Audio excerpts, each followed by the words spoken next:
Hello guys, welcome to Fiction Quest.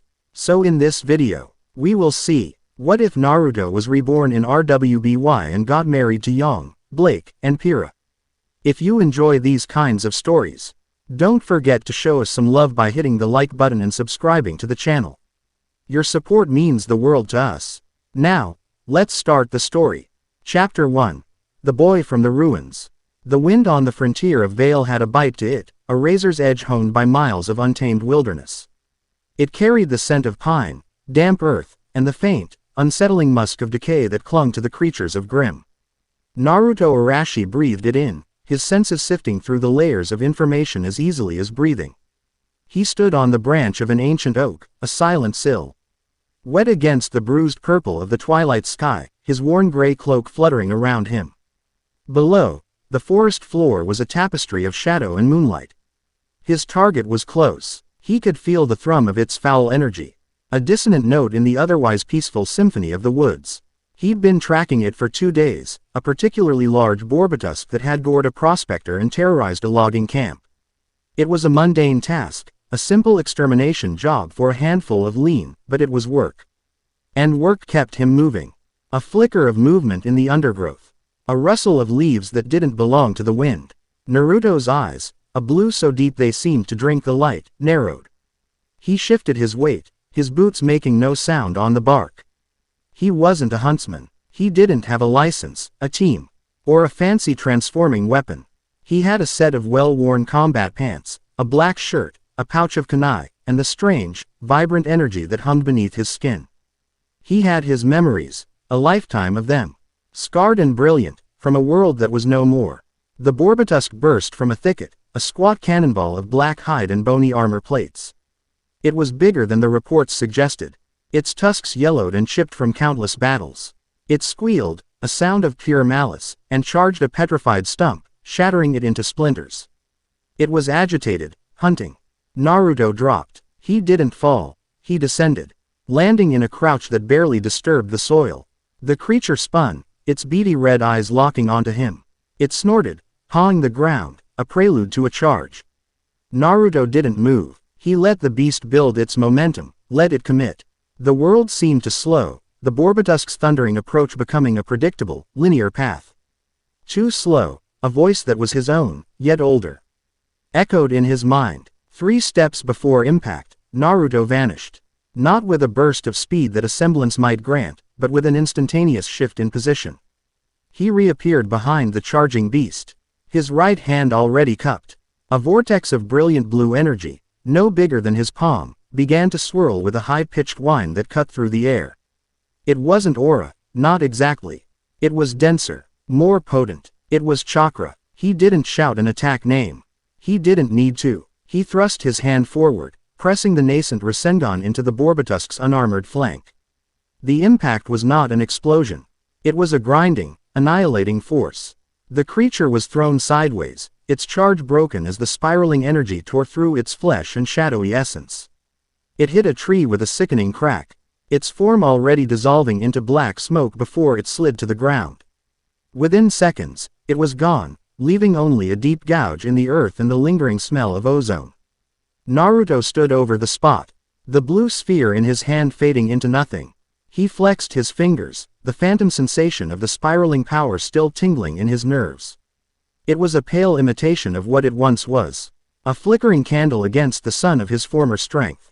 Here, in remnant, his power was a well he had to rediscover, one bucket at a time. This small, controlled Rasengan took a noticeable toll, a dull ache in his core. He turned, his gaze sweeping the treeline. The job was done. Time to collect his pay and move on. The town, Last Light, was another few miles east. It was aptly named, perched on the very edge of the kingdom's reach, the final bastion of civilization before the Grimm-infested wilds took over completely.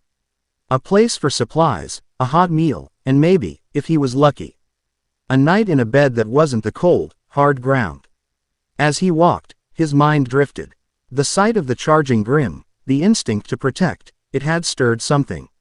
A fleetin' image flashed behind his eyes.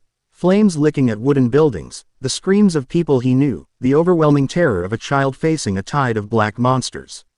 A red, Malevolent energy had erupted from him then, a desperate, feral power that had saved him but left his home a smoldering ruin. That was the day his old life truly came crashing back, the day the 9-year-old orphan of a front wire village remembered being the 7th Hokage of Konoha. It had been 8 years since that awakening. 8 years of wandering, of relearning, of trying to reconcile 2 lifetimes of loss into one soul. He pushed the memory down. It was a ghost, and he had learned long ago that wrestling with ghosts only left you tired. He quickened his pace, the promise of food and a moment's peace pulling him forward. Last light was exactly what he expected. A single dusty main street flanked by buildings of wood and prefab metal, all enclosed by a formidable, if slightly rusted, defensive wall. A massive comms tower rose from the center. A steel finger pointing at the heavens, the town's lifeline to the rest of Vale. The air buzzed with the low hum of the barrier's dust generators. People milled a boo, chi with the weary resilience of those who lived on the edge, miners, loggers, grizzled hunters with scarred faces and weapons that looked as worn as they were. Naruto collected his lean from a grim face. D. Foreman who barely grunted a thank you, the stack of cards feeling flimsy in his hand. He found a diner, its sign, a flickering neon glass of something bubbly, promising, eats and ales. The inside was warm, smelling of grease and cheap booze, filled with the low murmur of conversation. He took a seat at the far end of the bar, a spot where he could keep his back to the wall and an eye on the door. It was a habit ingrained so deeply it was instinct. "What'll it be, stranger?" the bartender asked, a burly man with a magnificent gray beard. "Noodles, if you have them. And water," the bartender grunted, turning to shout the order into a back window. Naruto let his shoulders relax a fraction, the warmth of the room a welcome reprieve. He was about to lose himself in thought when a loud crash and a chorus of cheers erupted from the other end of the room. He glanced over. A crowd had gathered around a small table. In the center of it, a young woman with a cascade of brilliant blonde hair was grinning. Her arm locked with a mountain of a man, a miner whose biceps were thicker than Naruto's thigh. Her lilac eyes sparkled with mischief and raw, unadulterated joy. She wore a brown jacket over a low-cut yellow top, and on her wrists were a pair of heavy, metallic gauntlets. "Come on, Gregor, I'm not even using my semblance," she taunted, her voice a joyful shout. The man, Gregor, was sweating, his face purple with strain. His teeth were gritted, every muscle in his arm bulging as he tried to force her hand down. The blonde didn't even look like she was trying. With a final, theatrical wink at the cheering crowd, she slammed his hand onto the table. The wood groaned, and the man slumped back in his chair, defeated. The room erupted. The blonde laughed, a bright, carefree sound, and jumped onto her chair, raising her arms in victory. "Who's next? Winner gets a round on me." Naruto watched, a small, involuntary smile touching his lips. Her energy was incredible, a bonfire of life, a ND confidence that filled the entire room. She was a sun in a dusty, tired town. Her eyes scanned the room, looking for her next challenger, and they landed on him. The lone, quiet figure in the corner. Her grin widened. She hopped off her chair and sauntered over, her movements fluid and confident. "Hey there, handsome," she said, leaning an elbow on the bar next to him. She was taller than him by a few inches, and she smelled of strawberries and gunpowder. "You've been staring. Don't tell me you want to try your luck." She flexed a bicep, a playful glint in her eyes. Naruto took a sip of the water the bartender had placed in front of him. "Just enjoying the show," he said, his voice calm and even. "I'll pass. I'd rather not break your streak." Her eyebrows shot up in surprise, followed by a peal of laughter. "Oh, confident, are we? I like that." She slid onto the stool beside him. "I'm Yang Xiaolong, Naruto," he replied simply. "Just Naruto. No last name. Just Naruto is fine." She studied him for a moment, her lilac gaze surprisingly sharp. She took in his worn clothes, the calluses on his hands, the way he sat with a coiled readiness. "You're not from around here. You a huntsman?" "No, a wannabe, then. Heading to Beacon, maybe." "Something like that." He wasn't deliberately evasive, he just didn't see the point in long explanations. His bowl of noodles arrived, steaming and fragrant. He picked up his chopsticks. Yang watched him, undeterred. So, what's your story? Just Naruto. Running from something. Or running to something. He paused, a mouthful of noodles halfway to his lips. He met her gaze. He saw genuine curiosity there, not just idle chatter. Aren't we all? He said, before turning his attention back to his food. That, finally, seemed to give her pause. She leaned back, a thoughtful expression replacing her playful smirk. I guess we are, she said, her voice a little softer.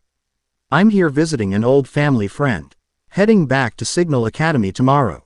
My little sister is going to be starting there soon. Gotta make sure the teachers are ready for her. A wave of fierce pride and affection washed over her face as she spoke of her sister. Naruto felt a pang of something familiar. A bond like that, he'd had one once. He finished his noodles in silence, aware of her gaze on him. He wasn't used to this kind of attention. People usually saw his quiet demeanor and kept their distance. But this girl, young, seemed drawn to it. Well, she said, hopping off her stool, it was interesting meeting you, Naruto. She gave him another one of her dazzling smiles. If you ever decide you want to test that confidence of yours, you know where to find me. She turned to rejoin her crowd, but just as she did, a sound cut through the noise of the diner. It was a high, wailing siren, coming from the town's comms tower. It was a sound no one on the frontier ever wanted to hear. The grim alarm. The mood in the diner shattered instantly. Laughter died in throats. People scrambled from their seats, faces pale with fear. The bartender was already reaching under the counter, pulling out a heavy-looking shotgun. Everyone, stay calm, a man in a local militia uniform shouted, trying to be heard over the rising panic. Get to the central shelter. Now. Through the window, Naruto saw the first one. A Beowulf, loping down the main street. Then another, and another. Within seconds, the street was filling with a river of black fur, bone-white masks, and glowing red eyes. But something was wrong. They weren't just shambling. They were moving with a coordinated purpose, fanning out. Testing the perimeter. Yang was no longer smiling. Her face was a mask of grim determination. Her gauntlets, ember silica, unfolded with a series of sharp clicks, covering her hands and forearms. Stay back, she told the panicking civilians around her, her voice now a commanding bark.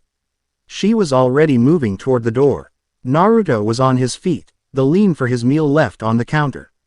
He saw a family, a mother, a father, two small children, fumbling with the door to their home across the street, terror making their hands clumsy. A pack of Beowulfs had noticed them. Their heads turning in unison. A memory, sharp and unwanted, lanced through him. Flames. A woman's scream. A small hand slipping from his grasp. His jaw tightened. Not again. Never again. Yang burst out of the diner. Her gauntlets firing. A blast of kinetic energy sent a Beowulf flying. She was a whirlwind of motion, punching, blasting, a blur of yellow and gold. She was incredible, a force of nature. But there were too many. Naruto moved. He flowed through the panicking crowd like water, a whisper of gray cloth. He emerged onto the street just as the pack of Beowulfs lunged for the terrified family. He drew two kunai, his movements economical and deadly. He didn't have Yang's explosive power. He had precision. One kunai took a Grim in the eye, dropping it instantly. The other sliced the hamstring of a second, sending it tumbling. He landed between the family and the remaining monsters, a silent, immovable wall. The Beowulfs hesitated, snarling, perhaps sensing that this human was different from the others. Get inside. Lock the door, Naruto ordered, not looking back. The family scrambled to obey. From across the street, Yang saw him. She blasted another Grim to dust and spared him a glance of pure astonishment. Where the hell did you come from? She yelled over the chaos. Same place as you, he yelled back, a wry grin touching his lips. He slammed his palms together, fingers interlaced in a familiar seal. Kage Bunshin no Jutsu. In 2 puffs of smoke, a pair of identical Narutos appeared beside him. Yang's jaw literally dropped. She faltered for a second, her lilac eyes wide with disbelief. What the? Less gawking, more punching. One of the clones shouted, already engaging a Grim. Yang shook her head, a wild, exhilarating laugh bubbling up. Okay, I can work with this. And so began the dance.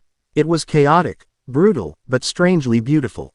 Yang was the hammer, her every blow a concussive blast that shattered Grimm and cratered the street. She was all power and forward momentum, a blazing comet of fury.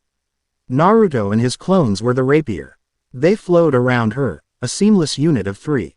They herded Grimm into her path, protected her flanks, and eliminated threats with surgical precision. One clone would throw a kunai to make a Grimm stumble, and Yang would obliterate it mid-fall. She'd send an Ursa flying, and Naruto would be there, appearing in mid-air to drive a reinforced fist through its skull. They didn't speak, didn't need to. They moved as if they had been partners for years, their instincts and fighting styles meshing perfectly. He anticipated her explosive rushes. She learned to trust the openings his clones created. In the heart of the roaring battle, amidst the screams of dying monsters, they shared a look. A grin, a mutual, breathless respect for the sheer competence of the other. But the tide wasn't turning. For every dozen Grimm they destroyed, 24 more seemed to pour over the outer walls. The town's militia was fighting bravely, but they were being overwhelmed. The hum of the barrier generators sputtered and died, plunging the town into a more primal darkness, lit only by moonlight, fires, and the flash of Yang's gauntlets. They're being led, Yang shouted, blasting the head off a creeper trying to scale a building. There's an alpha somewhere. Naruto's senses were already stretched thin. The use of his clones a constant drain on his limited reserves. But he pushed, extending his sensory abilities, filtering through the chaotic storm of negative energy. He felt the fear of the civilians, the grim determination of the militia, the mindless hunger of the lesser Grimm, and then he felt it. A cold, intelligent malice. A spike of power that stood out like a mountain in a flat plain. It was on the roof of the comms tower. The tower, he yelled to Yang. It's up there, directing them. On it. She aimed her gauntlets at the ground and fired, launching herself into the air. She used the recoil from subsequent blasts to propel herself from rooftop to rooftop, a golden blur ascending toward the tower. Naruto dispelled his clones, the feedback of their experiences in the L. Asked of their chakra flowing back into him. He was getting tired. He needed to end this. He followed Yang, his own path more direct, running straight up the vertical face of a building, his feet clingy. Ing to the surface with a subtle application of chakra. He reached the rooftops just as Yang landed on the platform at the base of the tower's spire. Standing there, silhouetted against the moon, was a nightmare. It was a Beowulf, but it was massive, standing easily 12 feet tall on its hind legs. Its fur was mangy, its claws as long as daggers, but its most terrifying feature was its mask. The bone was thicker, scarred, and etched with deep red markings that pulsed with a malevolent light. It had an air of ancient cruelty. This was the Alpha. It ignored Yang. Its crimson eyes were locked on Naruto as he landed on the platform a few feet away. It seemed to recognize him, or rather, the energy he wielded. It let out a low growl, a sound that was less animalistic and more like a spoken threat. "This one's mine," Yang said. Her voice low. Her blonde hair began to glow, embers of light flaring at the tips. Her eyes shifted from lilac to a burning red. Her semblance. "He trashed my ride to town." The Alpha swiped at her, its claws shearing through the air with a whistling sound. Yang met the attack, her gauntlets taking the blow with a shower of sparks. The force sent her skidding back, but she held her ground. Grinning ferociously. "That's more like it." She launched herself forward, and the two became a blur of motion.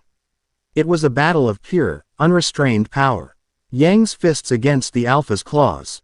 For every blow she landed, the Alpha seemed to get stronger, its movements faster. It was intelligent, learning her patterns, countering her rushes. It raked its claws across her side, tearing through her jacket and drawing blood.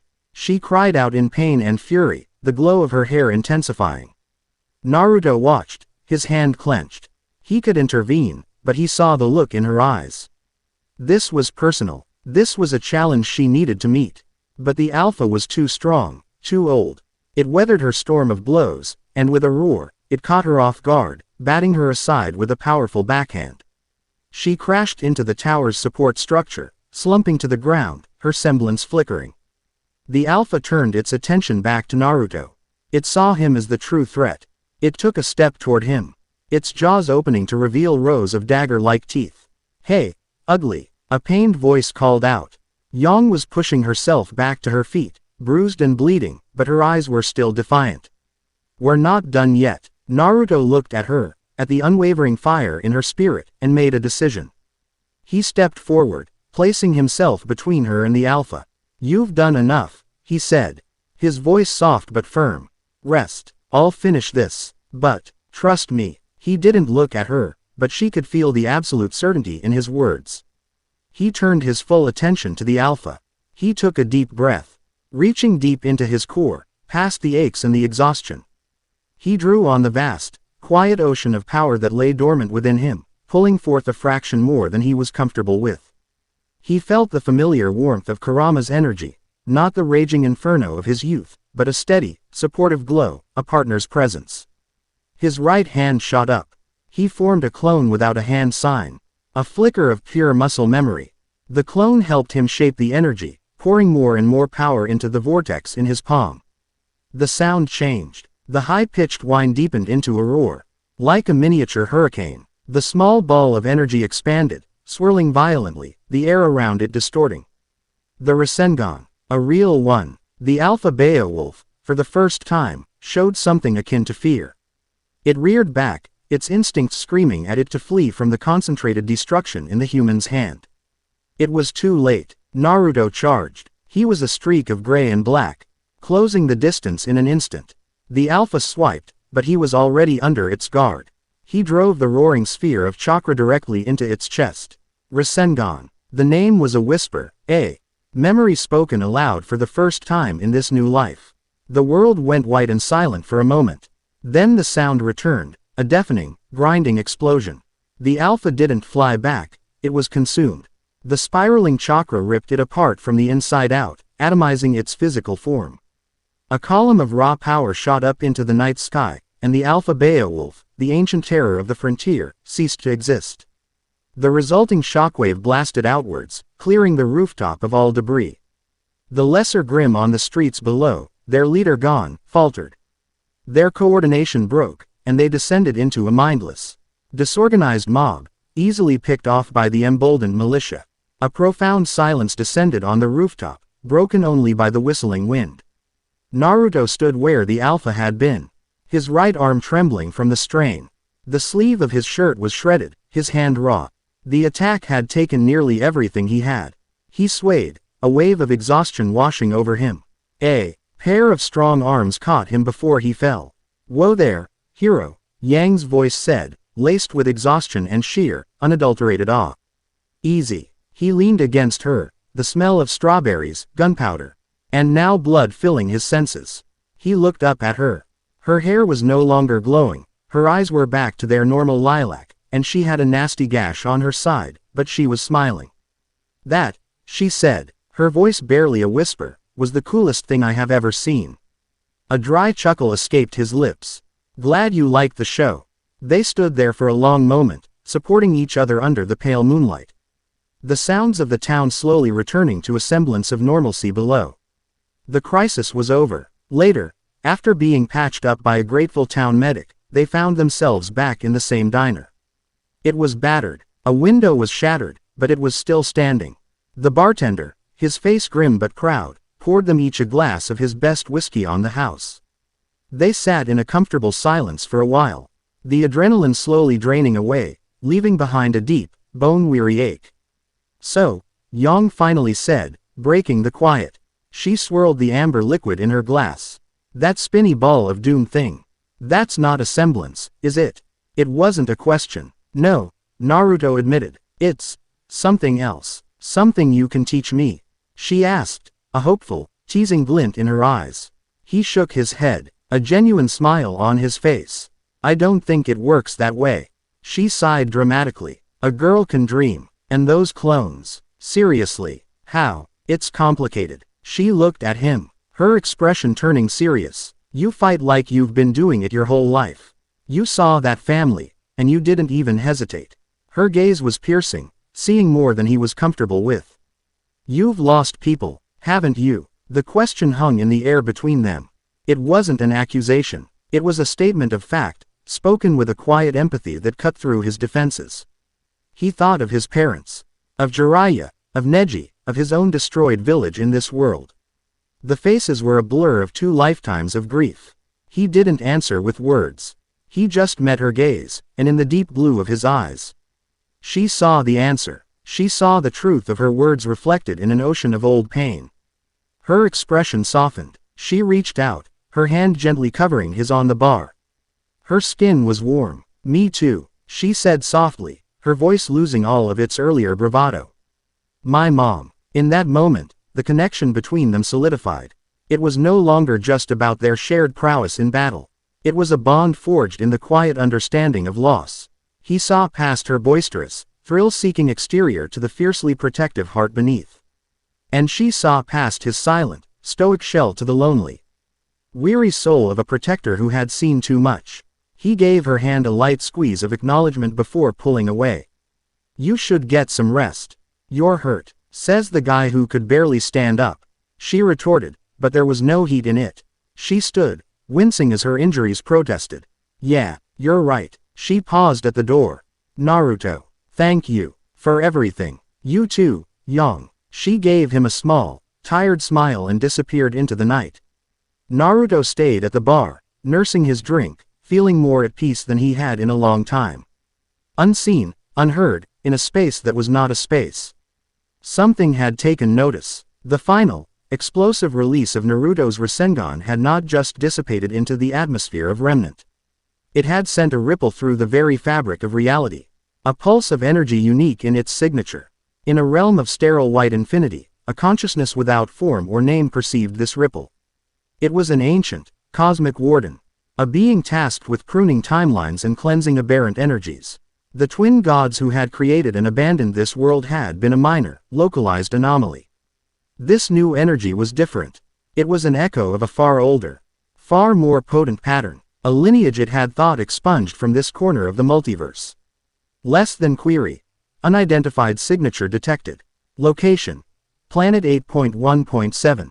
Alpha. Analysis: deviation of 6 paths lineage. Progenitor pattern present. Classification: high priority anomaly.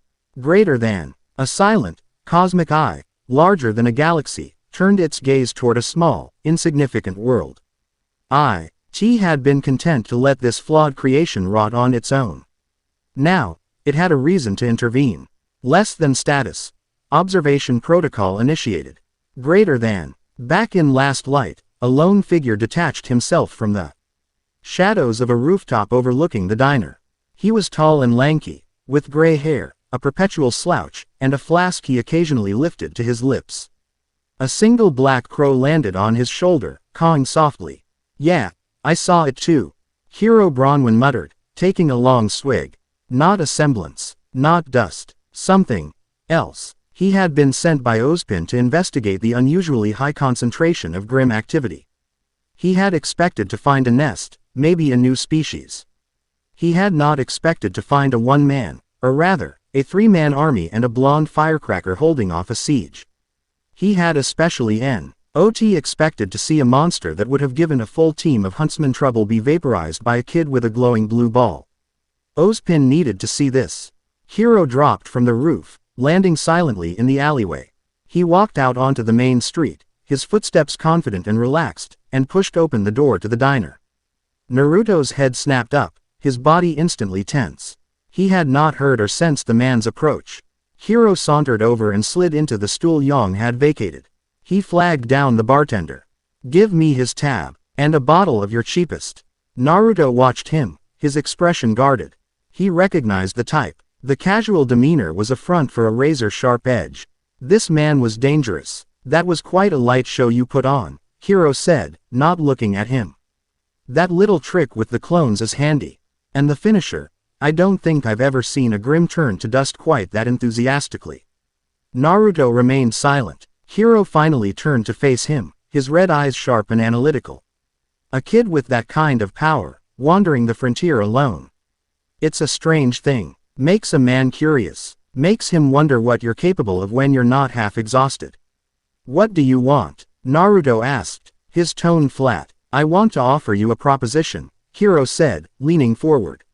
"My boss, he runs a school.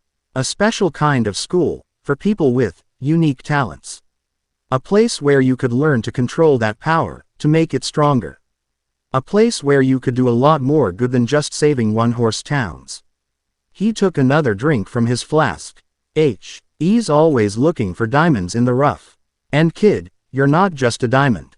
You're a whole damn mine. Beacon Academy. The name clicked. Yang had mentioned it. The premier huntsman academy in all of Vale. Naruto thought about the night. He thought about his limitations, the drain on his chakra. He thought about Yang, her strength multiplied by formal training and technology. He thought about the family he'd saved. And the village he couldn't. Being a lone wanderer was safe, it was simple. But it was a limitation. If he wanted to truly protect people, if he wanted to prevent another catastrophe like the one that had destroyed his home, he needed more. More strength, more knowledge, more allies. He looked at the strange, cynical man in front of him. This was a path, a new one. What's the catch? Naruto asked. A slow, wry grin spread across Kiro's face. The catch, kid, he said, raising his flask in a mock toast, is that you might just end up having to save the world. Naruto met his gaze, his blue eyes clear and unwavering. Fine, he said. When do we leave? Chapter 1 end. Chapter 2. The Shadow and the Champion. The roar of the bullhead's engines was a dull, constant drone. A backdrop to the nervous energy filling the cabin. Dozens of teenagers, all polished weapons and new outfits, chattered with a mixture of excitement and anxiety. They were the next generation of huntsmen and huntresses. The hopeful protectors of Remnant, on their way to the hallowed grounds of Beacon Academy. Naruto Arashi was not one of them. He stood near the rear of the transport, arms crossed, leaning against the cool metal wall. He watched the others, a silent observer in a sea of motion.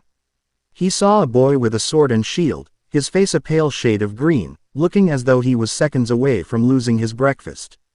He saw a girl in white, posture ramrod straight, lecturing a younger girl in a red cloak who seemed to be vibrating with an impossible amount of energy. He saw 100 different stories playing out, 100 different dreams converging on this single point. It was nostalgic. It reminded him of his own academy days, a lifetime ago. The faces were different, but the feelings were the same. A familiar, boisterous laugh cut through the din. No way. Small world. Naruto turned his head. Yang Xiaolong was striding toward him, a brilliant grin plastered on her face. Her blonde hair seemed to catch and amplify the light in the cabin. She had ditched her frontier jacket for a black bolero and a new set of ember celica, sleeker and more polished than the pair she'd worn in last light. Fancy seeing you here, she said, stopping in front of him. Her lilac eyes did a quick, appreciative once-over. Decided to take that offer, huh? Knew you couldn't resist the chance to hang out with me. Something like that, Naruto replied, the corner of his mouth twitching upwards. Or maybe I just heard Beacon had a decent cafeteria. Yang laughed, a full-bodied sound that drew a few curious glances. Always about the food with you. First noodles, now this. So, who was the guy who roped you in? Lanky, gray hair, smells faintly of whiskey and regret. You know him. Know him. He's my uncle, she said, rolling her eyes. Hero. Of course he found you. He's got an eye for trouble. She leaned in closer, her voice dropping to a conspiratorial whisper. And talent. Their easy chemistry returned in an instant, a comfortable bubble in the crowded transport. It was as if their shared battle had forged a connection that transcended small talk. That's one word for it, Naruto said, his gaze drifting past her. He noticed a figure sitting alone by a window, half hidden behind a book titled Ninjas of Love. A girl with long, black hair and a large black bow perched on top.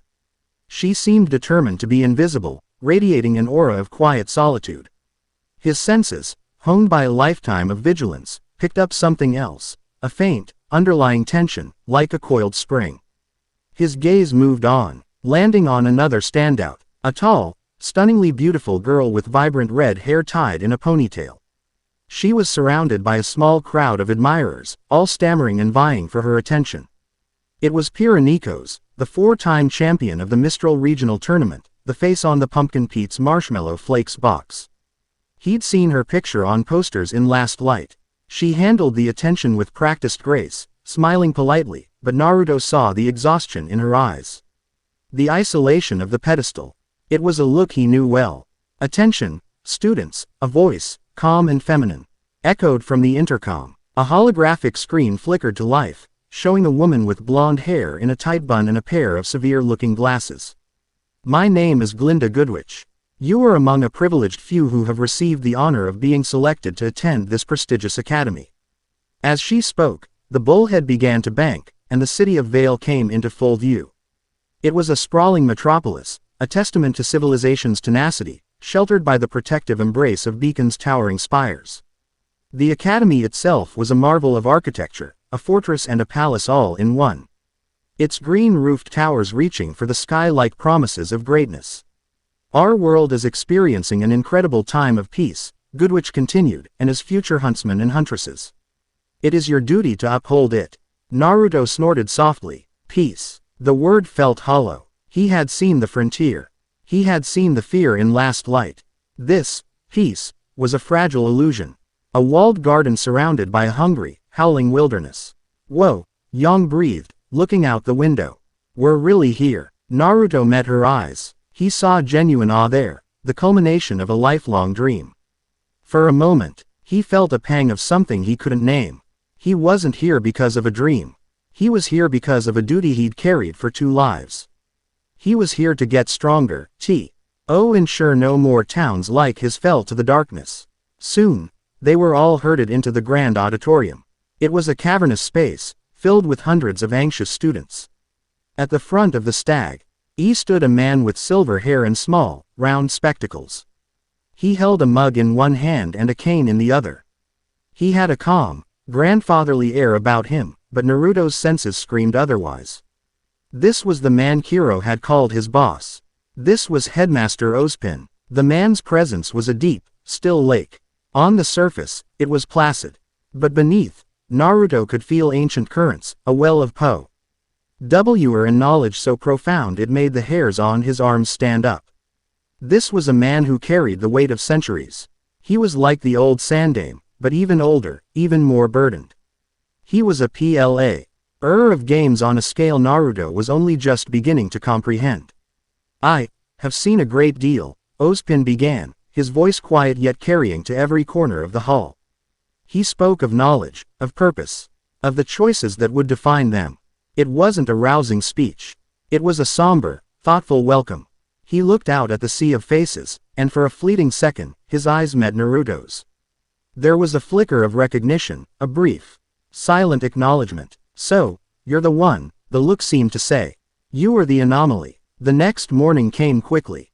They were all assembled on a cliffside overlooking a vast, green expanse, the Emerald Forest. The initiation was about to begin. "For years, you have trained to become warriors," Ozpin announced, his voice amplified by the wind.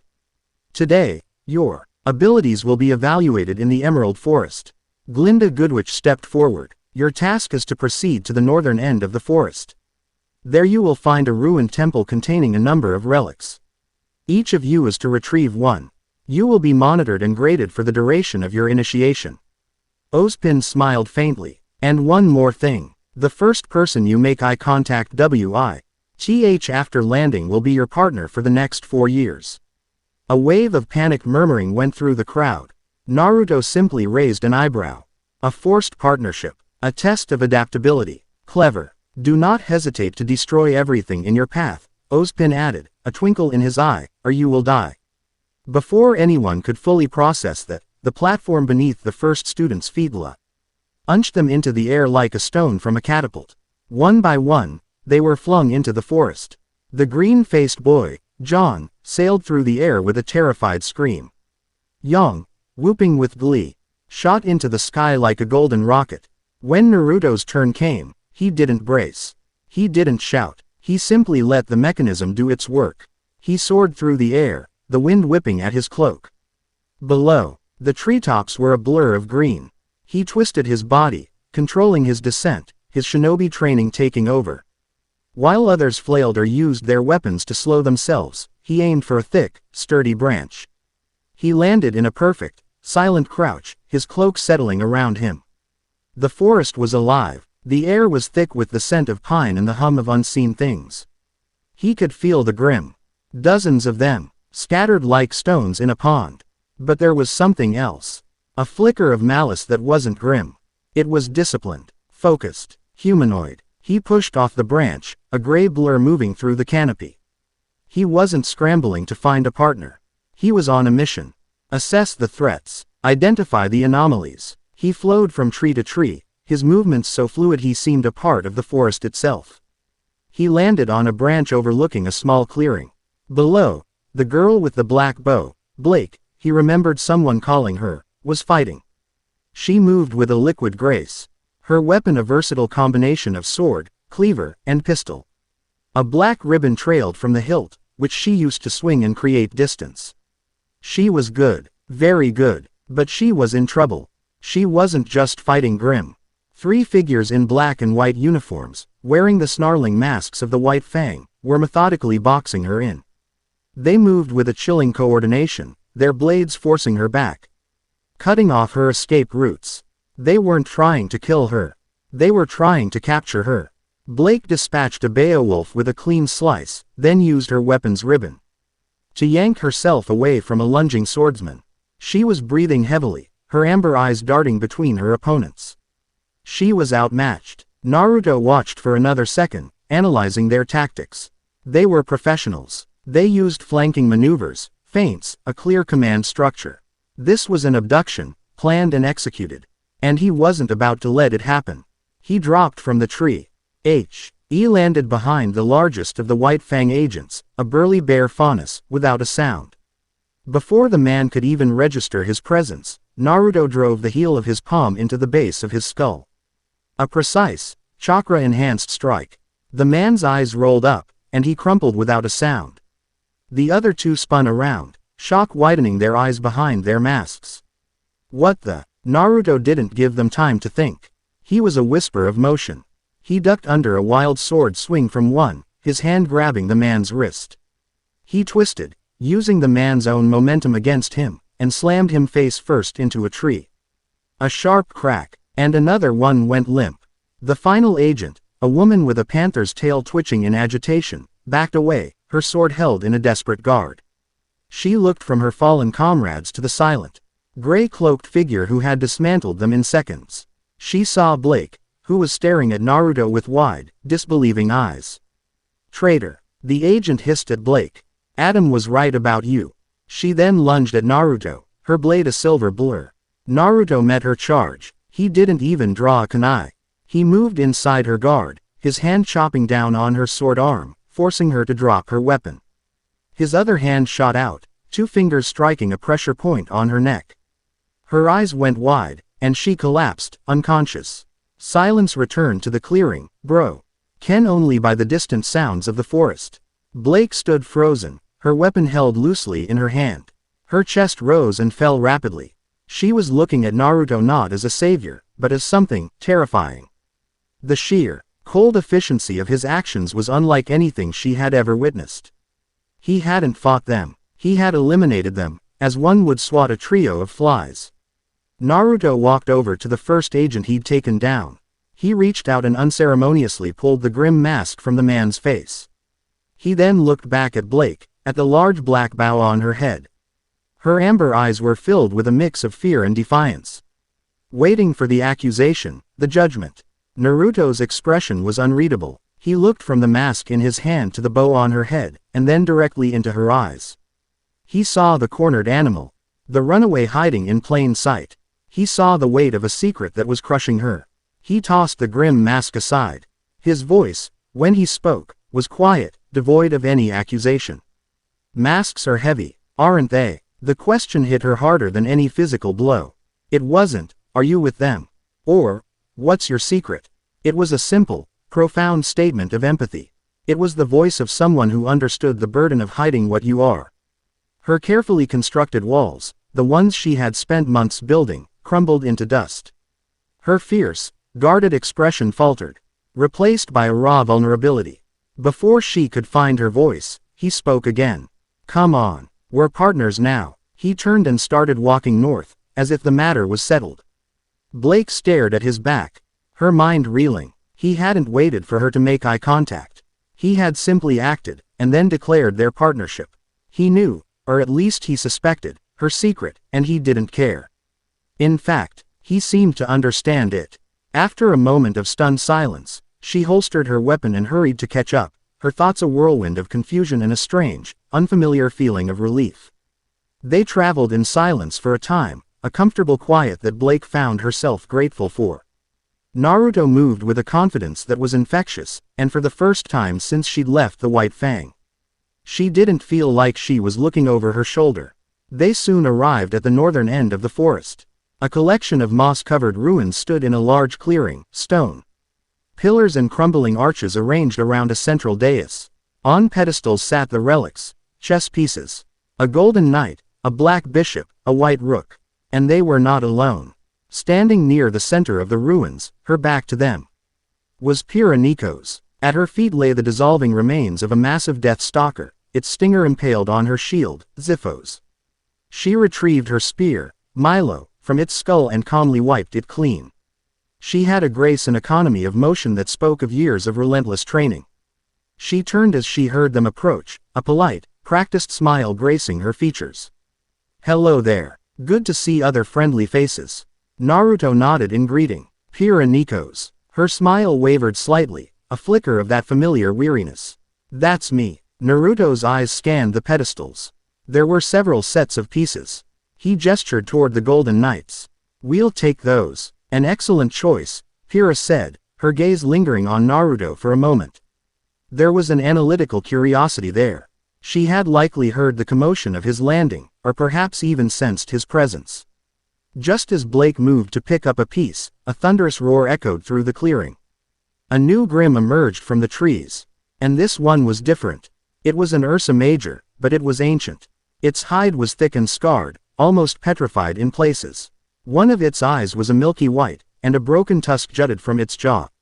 It radiated an aura of old, primal hatred that was far more potent than any grim Naruto had yet encountered. It wasn't just a beast, it was a veteran. Pyrrha immediately took a defensive stance. Her shield raised. "Stay back, I'll handle this." It was the voice of someone used to taking charge, to being the sole line of defense. The ancient Ursa ignored her. It ignored Blake. Its one good eye, burning with red malice, was fixed on Naruto. It seemed to sense the unusual quality of his energy, the power that didn't belong in this world. It let out another roar. A challenge directed solely at him. "I don't think it's interested in you," Naruto said calmly. He took a step forward. "This one's on me. Don't be reckless," Pyrrha warned. "Its hide is too thick for normal attacks." He gave her a quick glance over his shoulder. "Who said I'm normal?" The Ursa charged, its massive weight shaking the ground. Naruto met it head-on. He moved with impossible speed, weaving under a swipe of its massive claws. He wasn't using brute force. He was using its own momentum against it, deflecting its blows, redirecting its mass. It was like watching a leaf dance in a hurricane, untouched. Pyrrha watched, her jaw slightly agape. No one fought like this. He wasn't using a weapon. He wasn't using a semblance. He was just better, faster, smarter. He was turning the Grimm's overwhelming strength into its greatest weakness. But the Ursa was old and cunning. It anticipated a dodge and slammed its paw down, not at Naruto, but where he was going to be. Naruto was forced to block, crossing his arms to take the blow. He was sent skidding back, his boots digging trenches in the soft earth.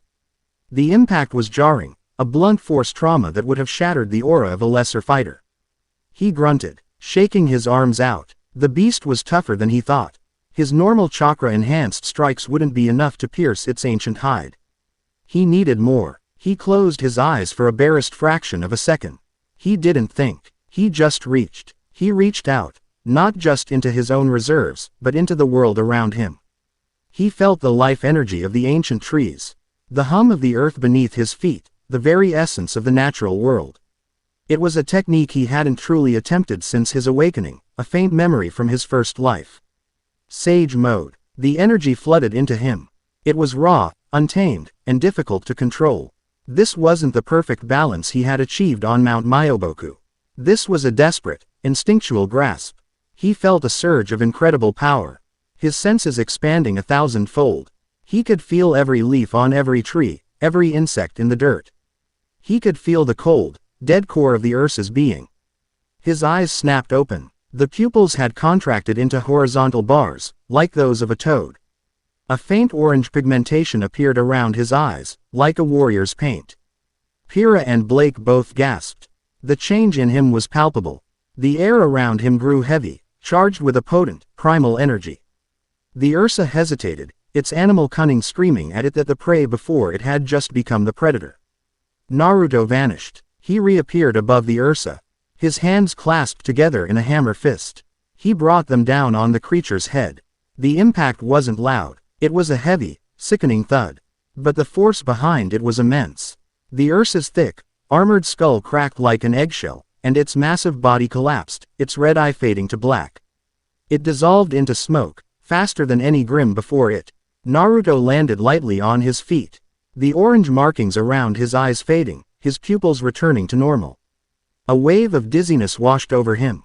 He had drawn in too much nature energy, too quickly.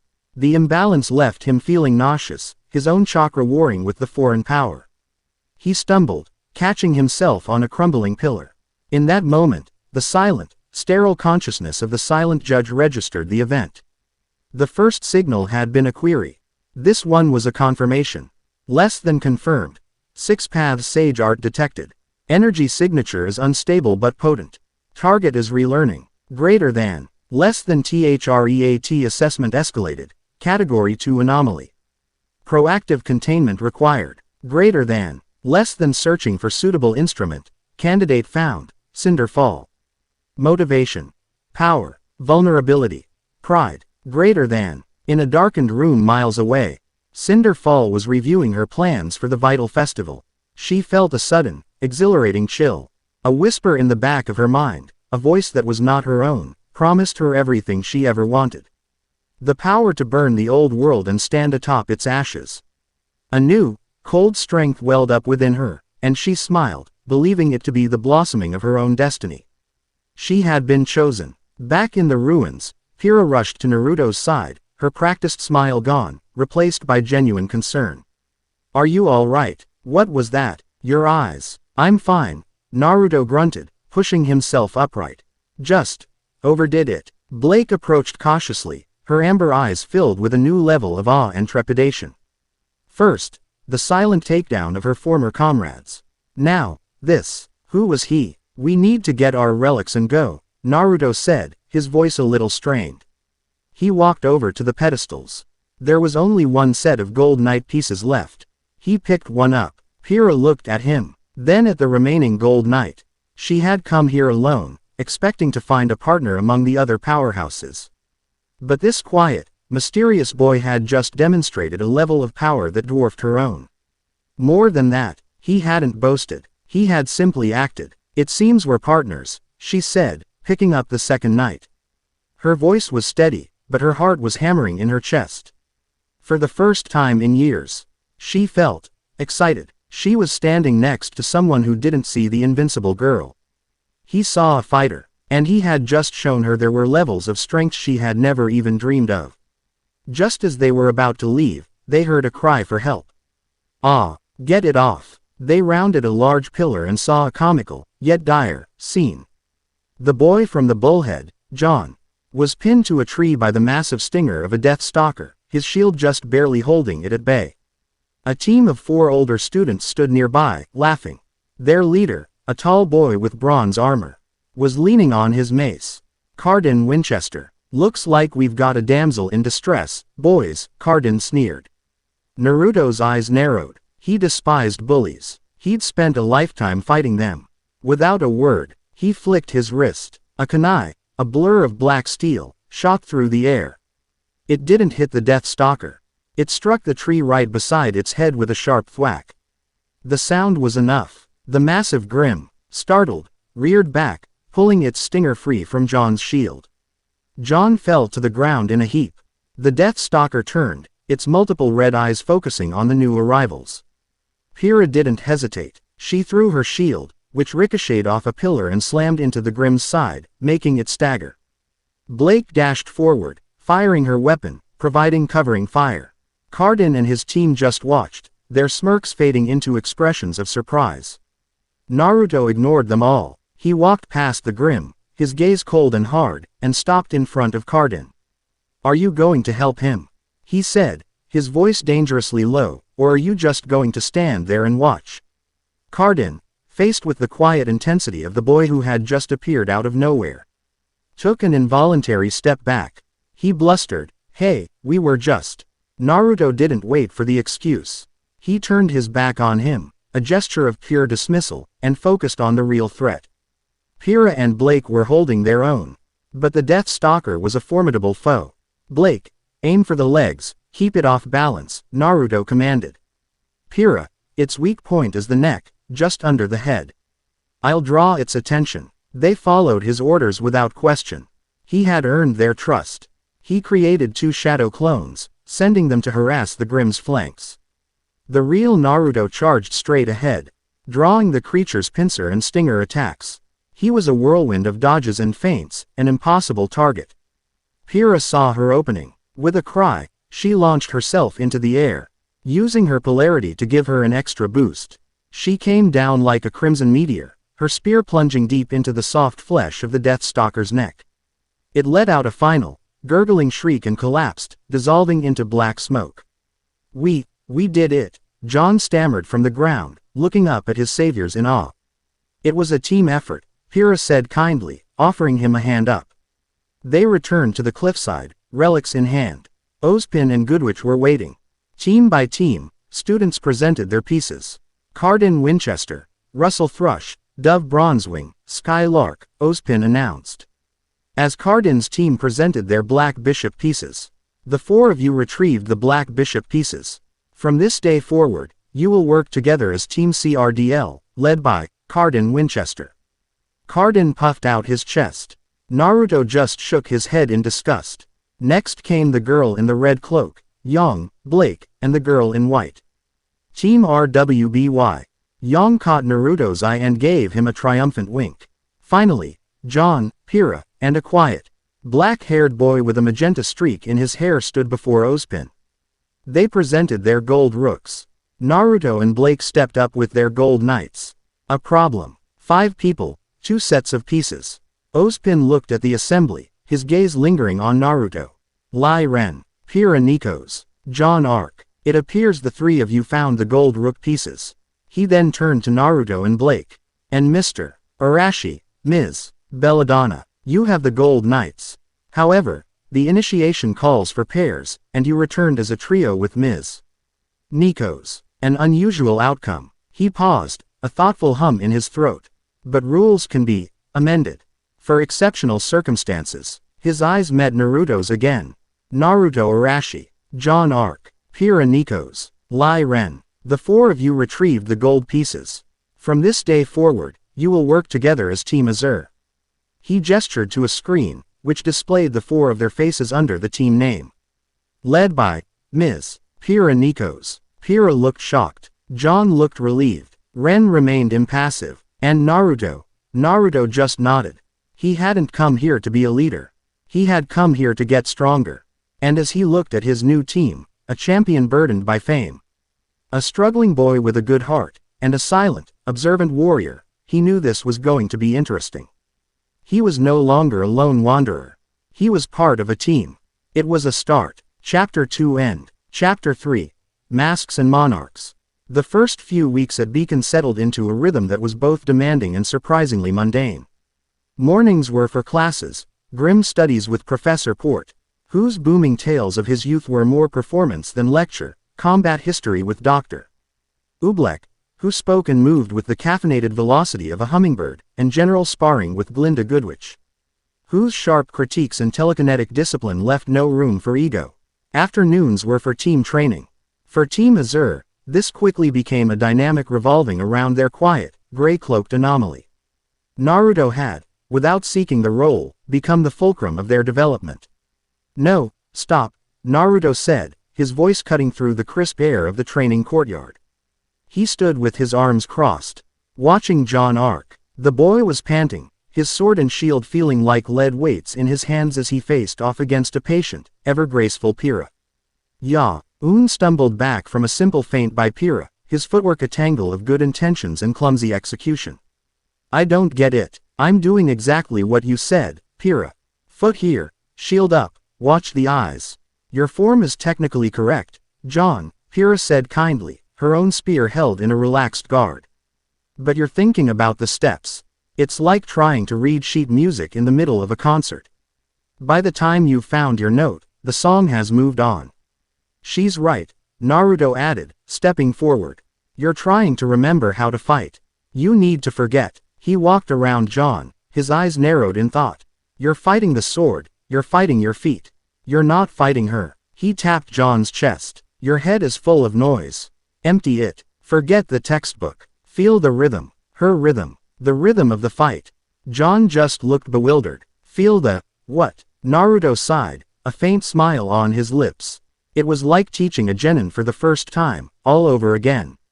He turned to Pyrrha. Keep sparring with him, but don't tell him what to do next. Just flow. Let him try to keep up. Pyrrha nodded, a flicker of deep respect in her emerald eyes. She understood. Naruto wasn't just teaching John combat, he was teaching him instinct. It was a lesson far beyond any textbook. As they resumed their spar, a familiar voice called out. Tired of playing with the newbies, Naruto? Ready for a real challenge? Yang Xiaolong vaulted over the courtyard wall, landing with a grin. Blake was right behind her, moving with a more reserved, cat-like grace. They had just finished their own team's training and had clearly come looking for entertainment. Naruto turned to face Yang, a genuine smile spreading across his face. I don't know, Yang. I'm not sure your ego could handle another loss. Yang's lilac eyes lit up. Oh, it's on. She slammed her gauntlets together, the sound echoing like a thunderclap. Just a friendly spar. First one to get knocked out of the ring buys dinner. Deal, Naruto said, settling into a low, relaxed stance. What followed was less a spar and more a force of nature meeting an immovable object. Yang was all explosive power, her shotgun gauntlets propelling her across the courtyard in a series of blistering rushes. She was faster, stronger, and more controlled than she had been in Last Light. Beacon's training was honing her raw talent into a deadly weapon. But Naruto was different. He didn't meet her force with force. He flowed around it. He'd deflect a punch with an open palm, the force sliding harmlessly past him. He'd use a shadow clone as a momentary distraction, a flicker of smoke and misdirection that would cause her to overcommit, leaving a fractional opening he would exploit with a precise jab or a leg sweep. Blake watched from the sidelines, her amber eyes tracking Naruto's every move. She wasn't watching a brawler. She was watching a master of infiltration and assassination, his every movement brutally efficient and stripped of all wasted energy. It was terrifying and captivating in equal measure. He fought like the spies and hunters in the stories she read, a living shadow. The spar ended when Yang launched her ultimate attack, a massive, semblance-fueled haymaker that left a trail of burning air in its wake. Naruto didn't dodge, he met it. At the last second, he created a single clone directly in front of him. The clone took the full force of the punch, dissolving into smoke. But it had served its purpose, it had absorbed the kinetic shock. The real Naruto, who had been right behind it, simply stepped through the dissipating smoke, placed his palm gently on Yang's chest, and pushed. It was a simple, anticlimactic gesture. But with a burst of focused chakra, it sent Yang stumbling backward, off balance. And right out of the designated sparring ring. She landed on her feet, staring at him, her hair no longer glowing, her breath coming in ragged gasps. Then, she threw her head back and laughed. Okay, you win. Damn, you're slippery. Dinner's on me. I'll hold you to that, Naruto said, his own chest heaving slightly. Their moment of camaraderie was interrupted by the sharp click of heels on stone. Glinda Goodwitch approached, her expression as severe as ever. An impressive display, Mr. Arashi, Ms. Xiaolong, she said, her tone suggesting she was anything but impressed. However, your free time is now concluded. Headmaster Ozpin requires a security briefing for select senior year students and promising first years. The vital festival diplomatic summit begins this week. You four, she gestured to Naruto, Young, Blake, and Pyrrha, are to report to the CCT tower in 1 hour. Do not be late. She turned and swept away, her cape billowing behind her. Young whistled. Security detail for the summit. Guess we're moving up in the world. Pyrrha, who had finished her session with a dizzy but determined John, looked contemplative. Atlas military officials, Mystralian diplomats, Vacuo trade delegates, it's the most important political event of the year. Security will be a massive undertaking. Naruto's gaze drifted to Blake. While Young was excited and Pyrrha was analytical, Blake had gone pale. The confident, fluid fighter from moments before had vanished, replaced by a tense, withdrawn figure. Her hand subconsciously went to the black bow on her head. He could feel the tension radiating from her, a sudden, sharp spike of fear. The diplomatic summit meant one thing in particular, a heavy Atlesian presence. And a heavy Atlesian presence often meant conflict with the White Fang. Her secret was no longer just a personal burden. It was about to become a political liability. Later that night, the city of Vale was a sea of lights under a blanket of stars. While most of Beacon's students were studying or sleeping, Blake Belladonna slipped out of her dorm room, a dark hood pulled low over her face. She moved through the darkened halls of the academy like a wraith.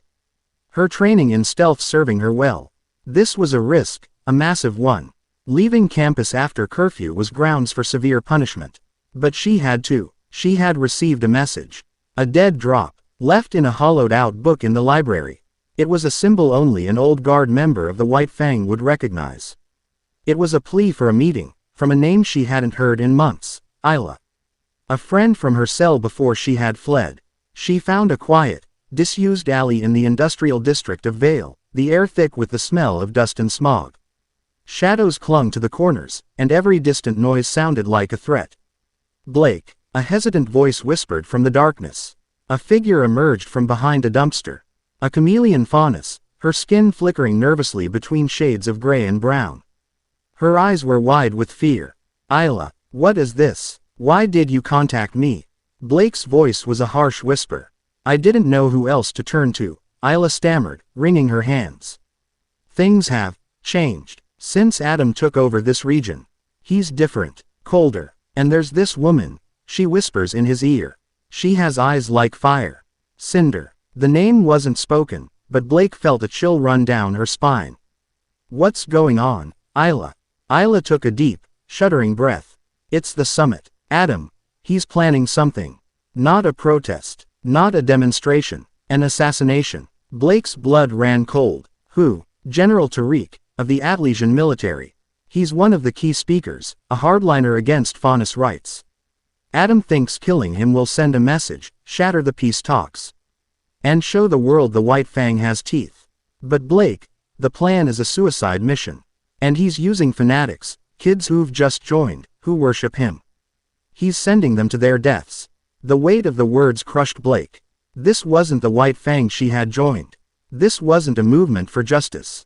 It was terrorism. It was murder. And it was happening right under her nose, at the school she had come to for refuge. You have to stop him, Isla pleaded. You're the only one who ever stood up to him. I've given you the location of the staging area and the general's itinerary. It's all I can do. I have to go. Before Blake could ask more, Isla had vanished, melting back into the shadows. Blake was left alone in the alley, the data chip containing the plans feeling like a block of ice in her hand. Her mind was a storm. She could go to Ozpin, to Goodwitch. But that would mean revealing everything. Her past, her identity as a faunus, her history with the White Fang. She would be expelled, arrested. Her team, her new friends, they would hate her. She would lose everything she had just begun to build. No, she couldn't. She had to handle this herself. She was the one who had run. This was her mess to clean up. She returned to Beacon as the sun was beginning to touch the horizon, her heart a leaden weight in her chest. She spent the next day in a fog of fear and indecision, trying to formulate a plan. How could one person stop a coordinated assassination plot in the middle of a high-security event? Her turmoil did not go unnoticed. That evening, Naruto found her in the library. It was late, the vast hall nearly empty. She was hunched over a table, staring blankly at an open book, the data chip clutched in her hand. She hadn't turned a page in an hour.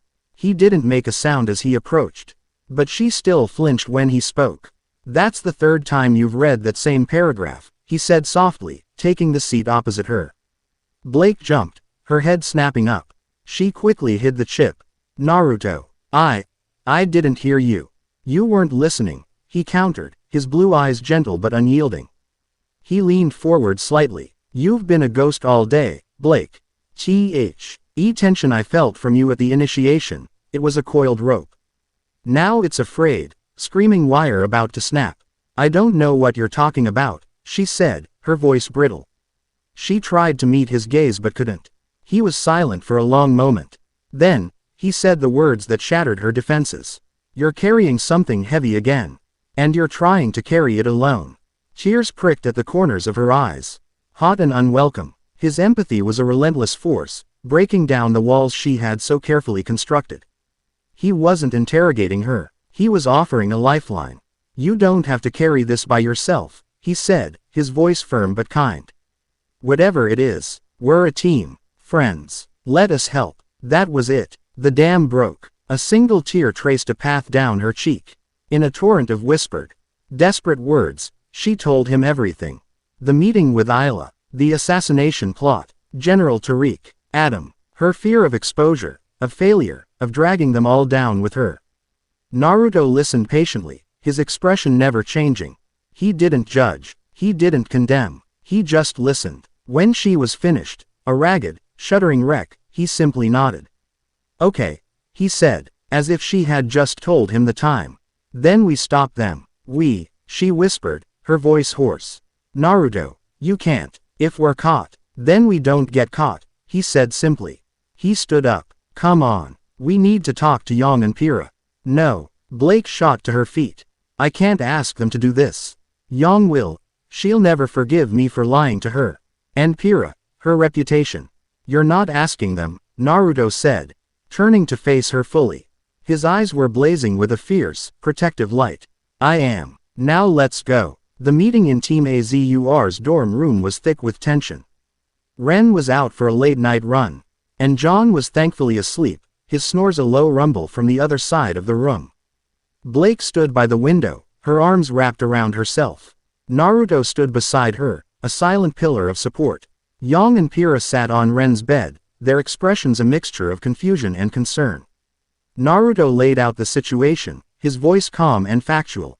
He explained the assassination plot, the stakes, and Blake's connection to it. He left nothing out. When he finished, the silence was deafening. Yang was the first to speak, her voice dangerously quiet. She wasn't looking at Naruto. She was looking at Blake. "You're a Faunus." Blake flinched, nodding numbly, unable to speak. "And you were in the White Fang." Yang continued, her voice rising slightly. "All this time, you were one of them. The group that attacks innocent people. That wrecks trains and fights with my mom's company." "Yang," Pyrrha began, her tone cautionary. "No." Yang stood up, her hands clenched into fists. "I want to hear it from her. All this time, we've been partners, friends, and you've been lying to my face." She wasn't angry about the Faunus part. Blake could see that. She was hurt by the deception. "Why didn't you tell me?" Blake finally found her voice, small and broken. "I was afraid. I didn't want you to hate me." "Hate you, Blake? I would never." Yang cut herself off, NNING, a hand through her hair in frustration. She was hurt, confused, and fiercely protective all at once. Pyrrha stepped in, her mind already working through the tactical and political ramifications. "This is incredibly dangerous. General Tariq is the head of Atlas's weapon R&D. His assassination on Vale soil, at Beacon, would be seen as an act of war. And if students are involved in an unsanctioned operation to stop it, the diplomatic fallout could be catastrophic. We could be expelled, jailed. We could start the very war we're trying to prevent." She was right. Every word was a nail in the coffin of their plan. The risk was too great. Blake's shoulders slumped. It was impossible. She should have known. "She's right," Blake said, her voice hollow. "It's too much to ask. I'll figure something out." "No," Naruto said, His voice wasn't loud, but it cut through the room, silencing everyone. He looked at Yang, then at Pyrrha, his gaze unflinching. You're both right. It's dangerous. The risks are huge, and you have every right to be angry, Yang. But that's not the point right now. He took a step forward. Look at her. She came to us. She's trusting us, not just with her secret, but with the lives of everyone at this summit. We can go to Ozpin, tell him everything. Blake gets exposed, her past becomes a political football, and our friend becomes a pariah. Or, we handle it. As a team. He looked directly at Yang. This isn't about the White Fang. It's about Blake. He then turned to Pyrrha. And this isn't about politics. It's about doing what's right now. He let his words sink in. We do it together, or we don't do it at all. But we don't let her do it alone. I won't. The finality in his voice was absolute. He had drawn his line in the sand. He was with Blake, no matter the consequences. Yang looked at Blake, at the tears welling in her friend's eyes, at the raw terror and vulnerability on her face. Her own anger melted away, replaced by a fierce, surging wave of protectiveness. She let out a long breath. Fine, she said, her voice thick with emotion. Fine, what's the plan? Pyrrha looked from Naruto's resolute face to Yang's determined one. Her logical mind screamed at the risks. But her heart was with them. With him. He was willing to risk everything for a friend. How could she not? A small, determined smile touched her lips. All right, but if we do this, we do it my way. Clean. Surgical. And with zero mistakes. In that moment, they were no longer members of two separate teams. They were a single unit, bound by a shared purpose. And an unshakable trust in the boy who had brought them together. The night of the diplomatic gala, Beacon's grand ballroom was a dazzling spectacle of power and prestige. Chandeliers dripped with crystal, music flowed from a string quartet, and the most influential people in Remnant mingled, their laughter and conversation a low, polite hum. Atlesian officers in their crisp white uniforms, Vale Council members in their finery. Mistralian ambassadors in flowing silk. And moving among them were 4 teenagers on a mission. Okay, I'm in position, Blake's voice murmured over their hidden comms, a tiny device Naruto had fashioned. She was perched in the rafters, hidden in the shadows above the glittering crowd, her faunus night vision giving her a perfect vantage point. I have eyes on General Tariq. He's by the fountain, talking to Councilman Hannon. The assassination team is disguised as waiters. I count 4 of them. They're using the service corridors to move. She fed them their patrol routes, their positions. Their blind spots. She was their eye in the sky. On the floor below, Pyrrha Nikos was a vision in a floor-length emerald gown, her red hair styled in an elegant updo. She was a celebrity, and she used it. She moved through the crowd with a champion's poise, drawing eyes wherever she went. She, accidentally, bumped into one of the disguised White Fang members as he was carrying a tray. Oh, I am so terribly sorry, she exclaimed, her voice filled with practiced charm. As she helped him steady the tray, her hand brushed against the pistol hidden under his jacket. A subtle pulse of her semblance. A minute manipulation of the firing pin mechanism, and the weapon was useless. She gave him a dazzling smile and moved on, leaving him none the wiser. One down. Across the room, Yang was causing a different kind of stir. She was in a stunning, form-fitting gold dress, and she had targeted a stuffy, self-important Atlesian attaché. Are you seriously trying to tell me that Signal's combat curriculum is inferior to Atlas's? She said, her voice loud enough to turn heads. That's insane. Our huntsmen have more heart in their little finger than your tin soldiers have in their whole bodies. The man sputtered, his face turning beet red. As their argument grew louder, creating a perfect pocket of chaos and distraction, a shadow slipped past them and into a service corridor. Naruto moved like a ghost.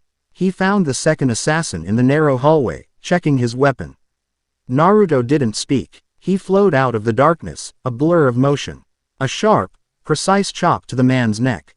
The assassin crumpled, unconscious, before he could even make a sound.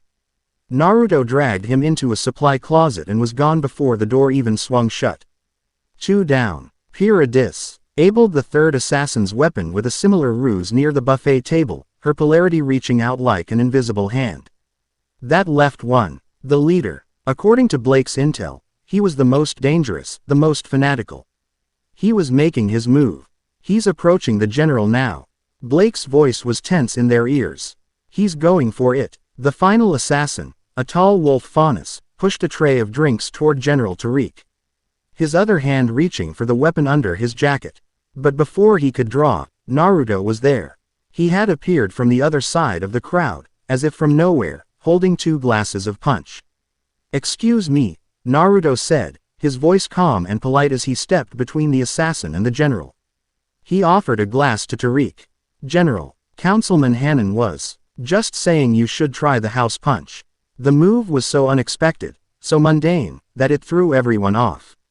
The general, surprised, took the glass. The assassin froze, his hand still on his weapon, his moment lost. His eyes, filled with panicked fury, locked onto Naruto's. Naruto met his gaze, his blue eyes as cold as ice. In that split second of eye contact, the assassin saw his entire plan fall to ruin. He saw a predator he had not accounted for. He panicked. He shoved Naruto aside and drew his weapon, a desperate, final act. It was the last mistake he ever made. Before he could even aim, a golden blur intercepted him. Yang, having abandoned her argument, had crossed the room in a heartbeat. She didn't throw a punch. She grabbed his gun arm, twisted it behind his back with bone-jarring force, and slammed him face first into the floor. The entire ballroom fell silent, the music screeching to a halt. Atlesian guards swarmed the scene, weapons drawn. Pyrrha was instantly at the general's side, her body shielding his. A picture of heroic duty. In the ensuing chaos, Naruto slipped away, melting back into the stunned crowd. Blake dropped from the rafters in a deserted corridor and blended in with the panicking guests. They had done it. They had stopped the assassination. Later, Ironwood and Ozpin would review the security footage. They would see 4 captured terrorists, 3 with mysteriously disabled weapons, and a 4th taken down by a very proactive student. They would see a mysterious figure in a waiter's uniform appearing and disappearing at key moments, but his face was always obscured.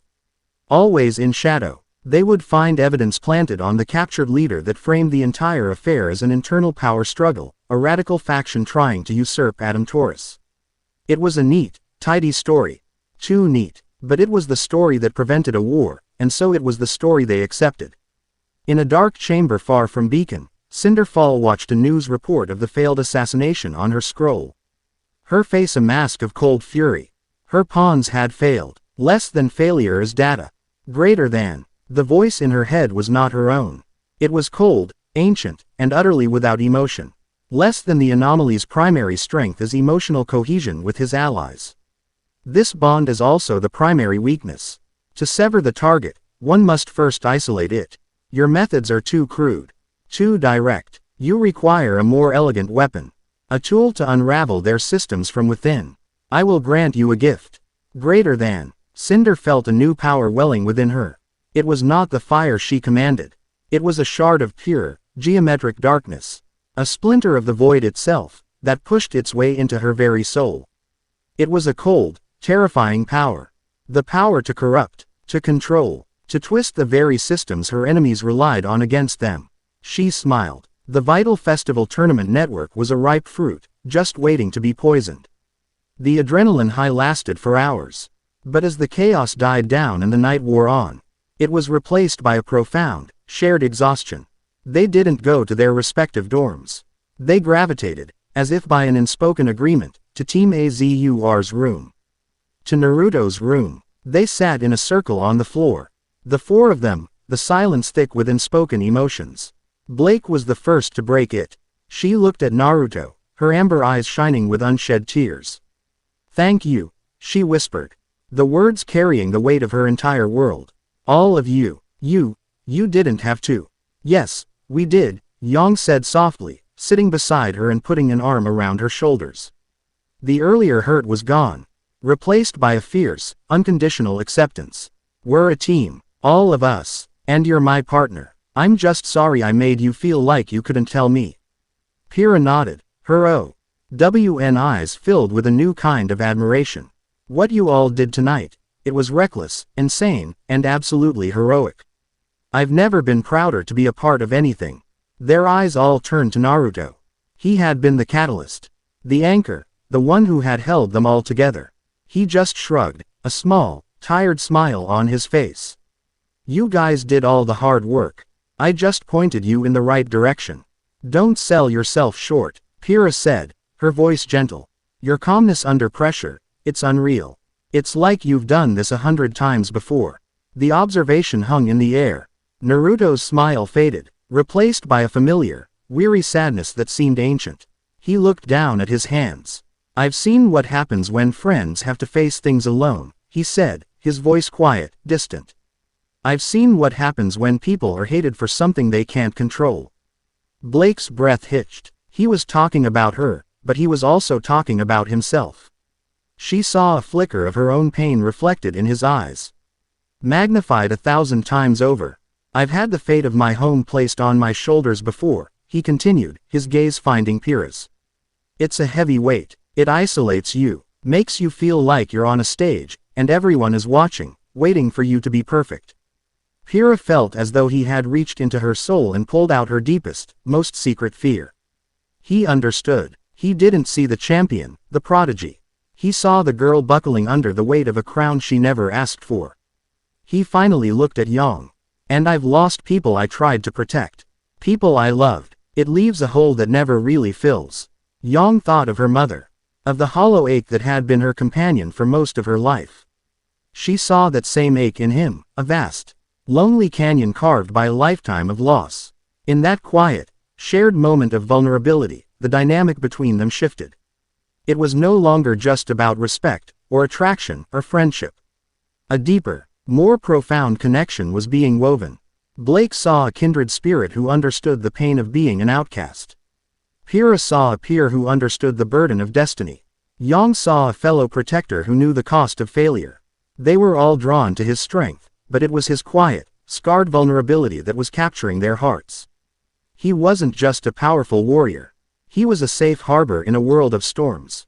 The night deepened. They didn't move. They simply sat together, a silent vigil of four souls who had risked everything for each other and had come out the other side, bound toge. There by something far stronger than a school-assigned team.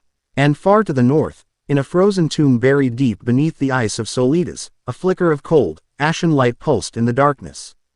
The sea, Lent Judge's first herald, was beginning to stir. The hunt was about to begin. Chapter 3 End. Chapter 4. Hearts Under Fire. The vital festival transformed beacon. The stoic gray stones of the Academy W. Air draped in the vibrant banners of the Four Kingdoms, and the air, usually filled with the disciplined sounds of training, now buzzed with a carnival's energy. The Amity Coliseum, a marvel of Atlesian engineering, floated high above the grounds, its broadcast screens projecting the faces of hopeful combatants to every corner of Remnant. For most, it was a celebration of peace and unity. For the students competing, it was the ultimate crucible. Team Azure and Team RWBY had dominated the early rounds. Their matches were less competitions and more brutal, elegant demonstrations of what a truly cohesive unit could accomplish. Team RWBY's synergy was a thing of beauty, RWBY's speed, Weiss's glyphs, Blake's shadowy diversions, and Yang's overwhelming power, all working in a whirlwind of coordinated destruction. But Team Azure, with Naruto at its core, was something else entirely. They were a machine. Ren's calm, precise strikes would create an opening, Pyrrha's polarity would exploit it by disarming or immobilizing their opponents, and John, surprisingly, had become their rock. Under Naruto's unorthodox tutelage, he had stopped trying to be a hero. Instead, he had become a shield. He learned to use his massive aura reserves defensively, to anticipate attacks not with skill, but with a hard-won instinct for self-preservation, anchoring their formation and protecting his teammates. And Naruto. Naruto was the ghost in the machine. He would be everywhere and nowhere at once. A clone would appear to intercept an attack meant for Ren. The real Naruto would be behind their opponents, sing a simple leg sweep to break their stance. He rarely used his more powerful techniques, relying on taijutsu, misdirection, and a strategic genius that left their adversaries bewildered and defeat. Before they even knew what was happening. He wasn't just fighting, he was conducting a symphony of combat. The crowds loved it. They roared for Yang's explosive knockouts, for Pyrrha's untouchable grace, for RWBY's impossible speed. And they murmured in hushed, awed tones about the mysterious boy in the gray cloak who seemed to bend the rules of battle to his will. He was an enigma, and Remnant loved a mystery. And with a stunning combination attack from Team Azure, the match is over. Professor Port's voice boomed from the Coliseum speakers. My word, Oobleck, did you see the footwork on Mr. Arashi? It's like he has eyes in the back of his head. Indeed, Peter. Dr. Oobleck's rapid-fire reply was barely intelligible. His tactical acumen is simply unprecedented for a first-year student, repositioning his teammates to create a cascading series of vulnerabilities in their opponent's formation. It's textbook theory put into practice with breathtaking speed. Down in the arena, Naruto, to help the dazed opponent from Team BRNZ to his feet, offering a respectful nod. His own teammates were beaming. We did it, John yelled, exhaustion and elation warring on his face. I actually blocked something. You did more than that, John, Pyrrha said, her smile genuine and proud. You held the line. We couldn't have done that last maneuver without you.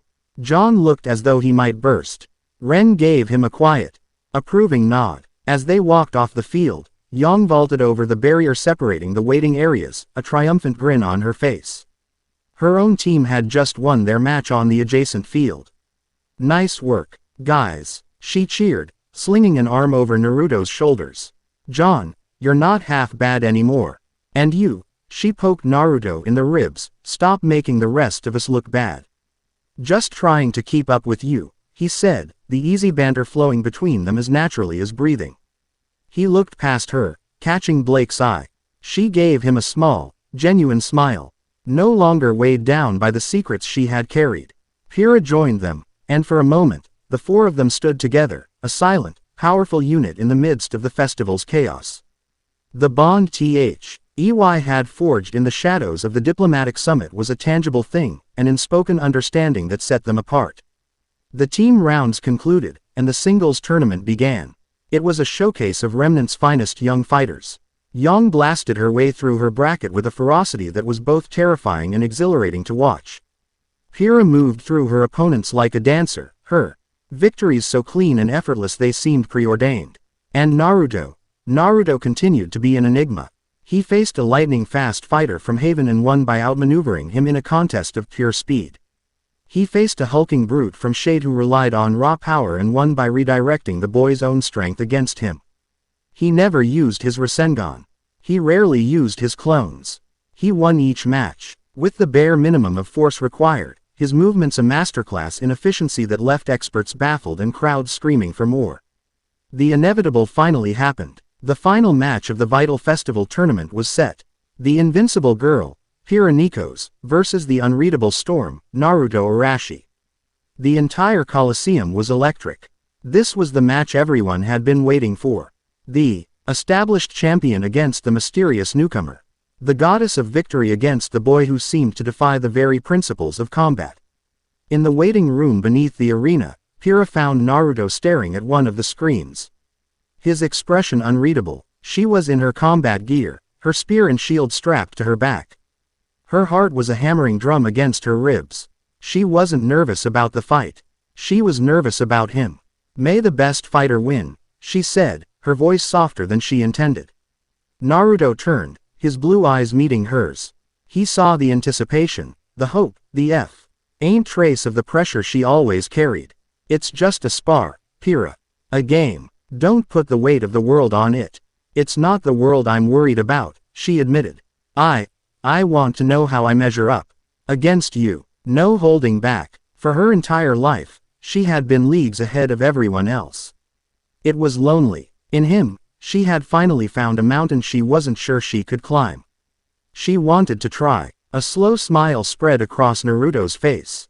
It was a smile of pure, unadulterated anticipation. The look of a fighter who has finally found a worthy opponent. All right, champion, he said.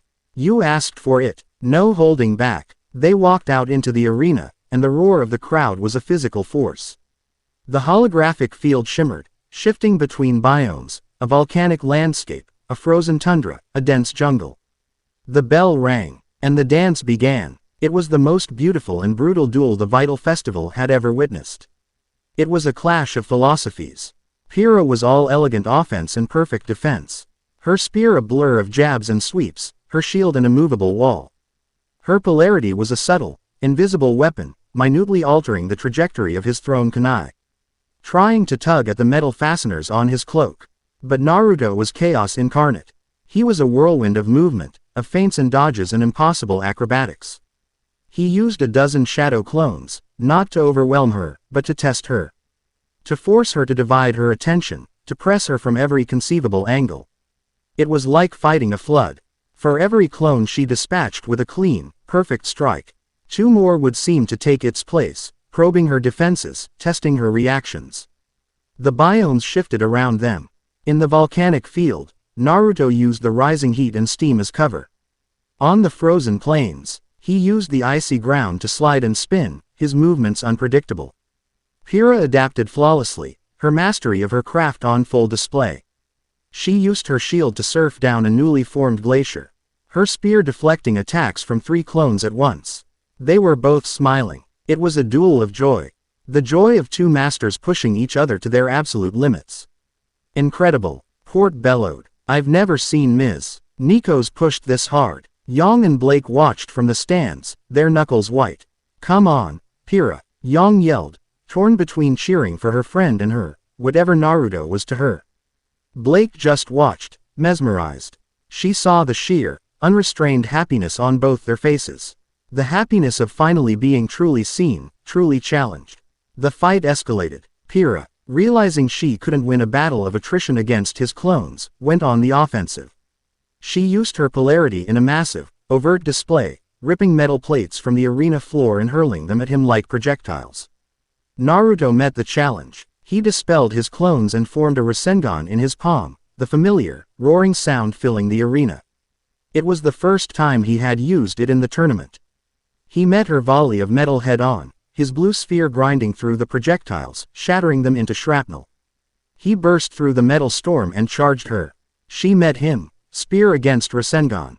The impact was immense. A shockwave of blue energy and green aura blasted outward, cracking the holographic field. They were thrown back, both panting, their aura levels flashing in the red.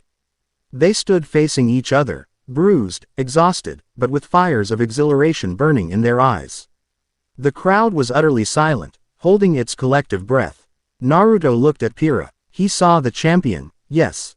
But he also saw the friend who had stood by Blake, the girl who was finally free of her pedestal. He saw her talent, her dedication, her indomitable will. Winning this match would prove his own strength. But letting her win, in a way that was earned, would solidify her legend, not as an untouchable goddess, but as a warrior who could overcome even the impossible. He made his decision in a heartbeat. He charged again, forming another Rasengan. Pyrrha braced herself, her spear held ready. But at the last second, Naruto made a fractional, almost imperceptible shift in his trajectory. He created an opening, a tiny, fleeting window of opportunity that only a true champion would be able to see and exploit. It was a gamble, a test.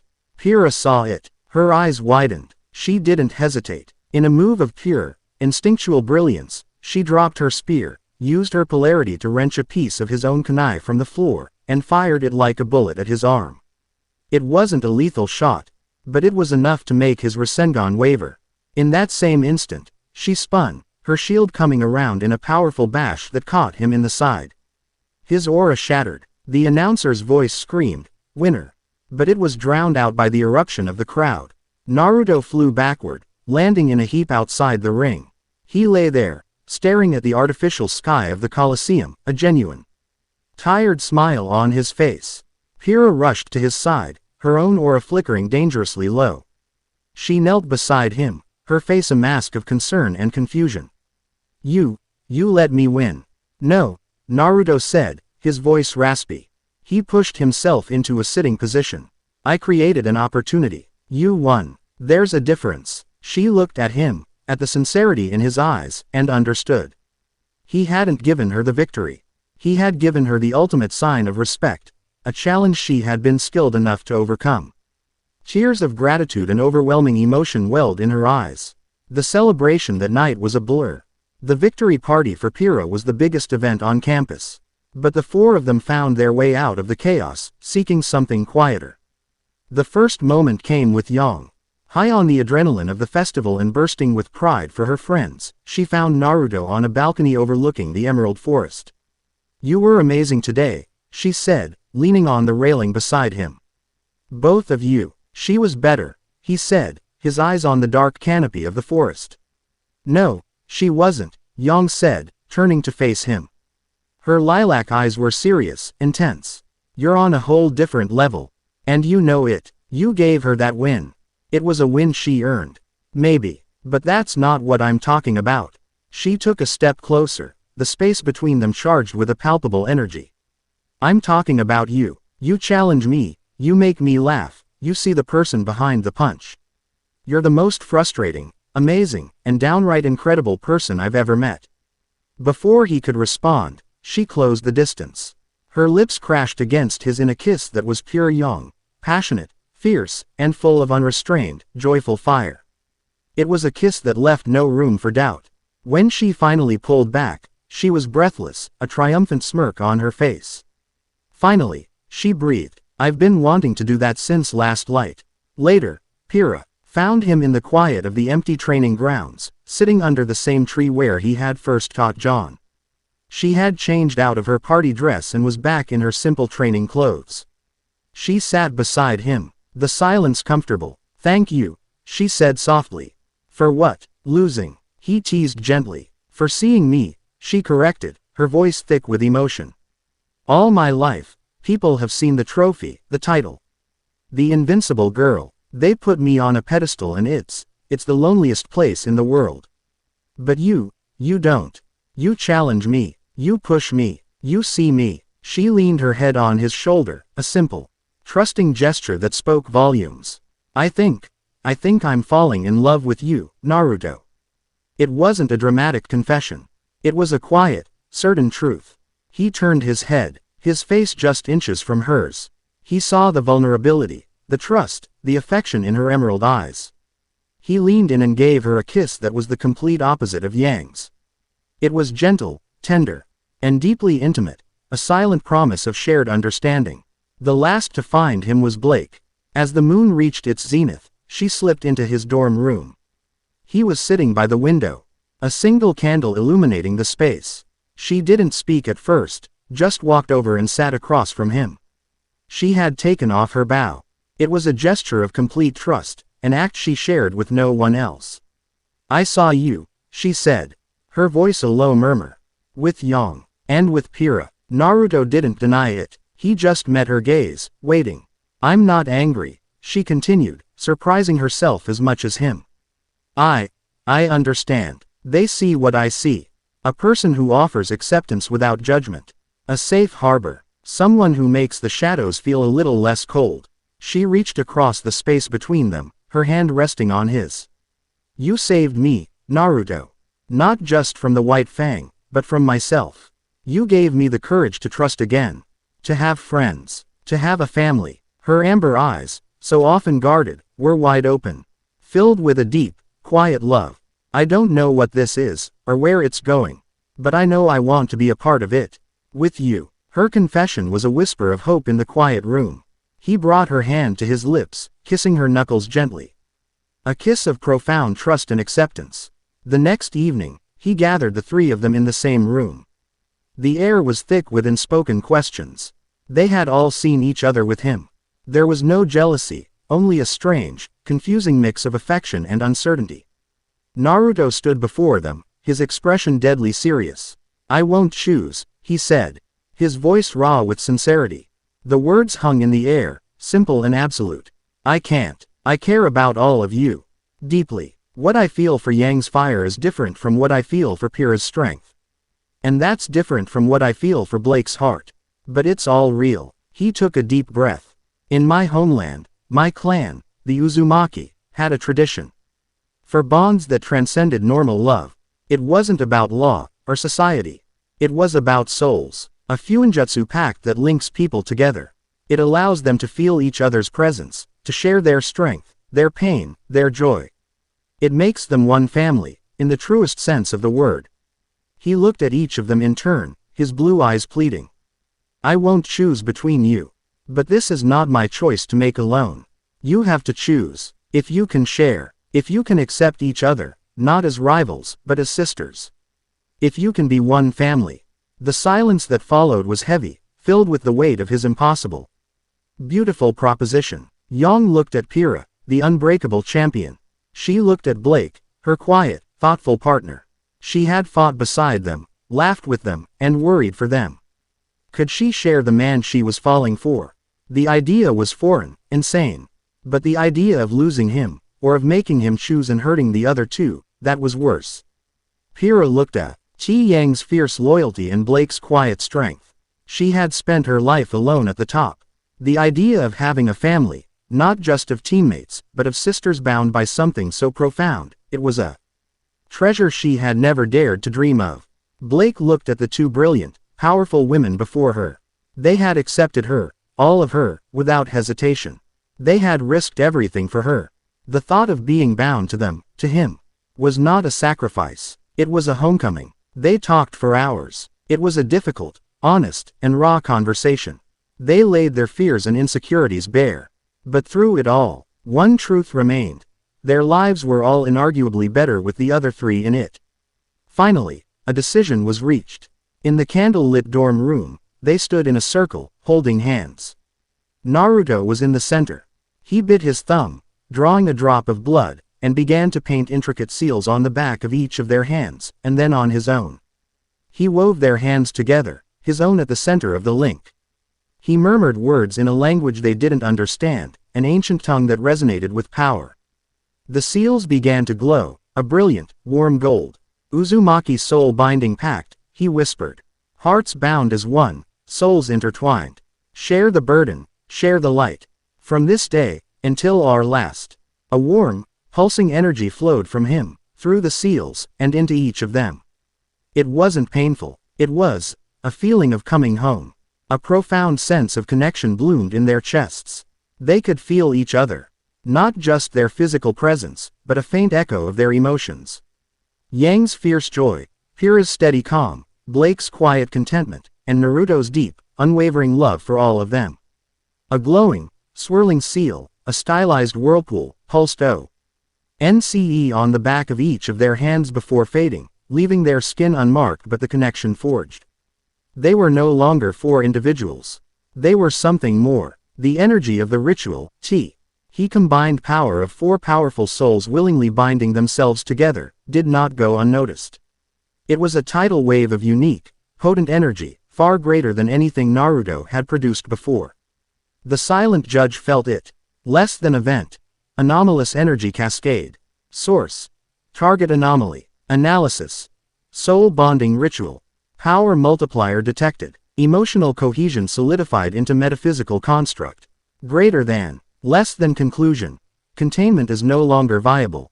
Isolation protocols have failed. Eradication is now the primary directive. Greater than. The judge's silent gaze fell upon the frozen tomb in Solitas. Less than awaken, herald. Awaken, Ashen Knight. Go to the place of learning. Find the source of the echo. Sever the bond. Erase the anomaly. Greater than. Deep beneath the ice, a pair of cold, gray eyes snapped open. A suit of ancient, ash-colored armor began to glow with a chilling, void light. The Ashen Knight, a legendary hero of remnant from a forgotten age, corrupted and repurposed as a cosmic assassin, rose from its thousand-year slumber. It had its orders. The vital festival was a celebration of peace. But the real war was just about to begin. Chapter 4 End. Chapter 5. The Shattered Spire. The final day of the vital festival was supposed to be a formality. A day of celebration and exhibition matches before the students returned to their studies. The Amity Coliseum hummed with a relaxed, cheerful energy. But for the four souls now bound as one, the world felt different. There was a constant, low-level hum in the back of their minds, a warm, reassuring presence that was the echo of each other. Yang felt a quiet contentment that wasn't her own and knew Blake was nearby, reading in the shade. Blake felt a surge of confident energy and knew Yang was showing off for a crowd of younger students. Pyrrha, meditating in her room, could feel the deep, Steady anchor of Naruto's presence somewhere on the grounds, a comforting weight that chased away the last vestiges of her loneliness. It was a strange and wonderful new reality. Naruto sat on the edge of the CCT tower's observation deck, legs dangling over the dizzying drop. He was trying to expand his sensory abilities, to understand the nature of the bond they now shared. It was more than just emotions. It was a faint sharing of senses, a blending of their auras. When Yang laughed, he felt a phantom echo of her joy. When Pyrrha focused, he felt her calm determination sharpen his own thoughts. It was fuinjutsu on a level beyond anything he had ever attempted, and it was draining, requiring a constant, low-level output of chakra to maintain. But it was worth it. He closed his eyes, extending his senses, feeling the thrum of life in the city below, the vibrant pulse of the festival, the 4 distinct, brilliant lights that were his new family. But then he felt something else. A discordant note, a cold, creeping wrongness that slithered beneath the surface of the day's bright music. It was the same corrupting influence he'd sensed from Cinderfall during the doubles tournament. But it was stronger now, more pervasive. It was like a virus, spreading through the festival's network, twisting it, poisoning it. His eyes snapped open. Something's wrong. The words were spoken to the wind. But miles away, in 3 different locations, the 3 women he loved felt a sudden jolt of his alarm through their bond. It was a cold spike of dread that cut through their calm. Before any of them could react, it began. The screens in the Colosseum, which had been showing replays of Pyrrha's victory, flickered. They went black for a second before a new image appeared, Glinda Goodwitch. Looking furious, fighting a woman wreathed in flame. It was Cinderfall. The broadcast was a cleverly edited amalgam of real footage and doctored images, painting Vale and its huntsmen as aggressors. Schemers who had rigged the tournament. This is not a failure of your entertainment. Cinder's voice, silky and venomous, echoed across Remnant. This is a victory. Our victory. We have exposed the rot at the heart of the so-called guardians of this world. Panic began to ripple through the crowd. But it was only the opening act. From the sky, the Atlesian military transport ships, which had been a symbol of inter-kingdom cooperation, began to change. Their friendly white paint schemes shimmered and were replaced by a stark, aggressive black and red. The Atlas-Ian Knights they deployed were not the standard models. They were sleek, sharp-edged, and their optical sensors glowed with a malevolent red light. They opened fire not on Grimm, but on the panicking crowds and the Vale security forces. Simultaneously, the ground began to tremble. From the Emerald Forest, a tide of Grimm unlike any seen before surged toward the city. They were faster, more savage, their eyes glowing with the same red malevolence as the corrupted knights. Leading them were colossal Grimm, Goliaths and giant Nevermores, their ancient hatred amplified. The fall of Beacon had begun. And it was a nightmare. Everyone, get to the evacuation ships. A huntsman bellowed, trying to direct the terrified civilians. Team RWBY was already in motion. Yang, with me, Ruby shouted, her silver eyes wide with horror and determination. We need to protect the evacuation points. Yang nodded, her eyes scanning the chaos. She felt a surge of Naruto's focused calm through the bond, cutting through her own rising panic. She glanced at Blake, who was already drawing Gamble's shroud. Go, I'll find them, Blake yelled, understanding Yang's divided loyalty. Yang didn't hesitate. She trusted Blake. She trusted Naruto and Pyrrha. She launched herself toward the docks, her gauntlets firing, a golden comet of protective fury. Pyrrha found John and Ren amidst the chaos. We have to get to the armory. Help the other students, she commanded, her voice ringing with the authority of a true leader.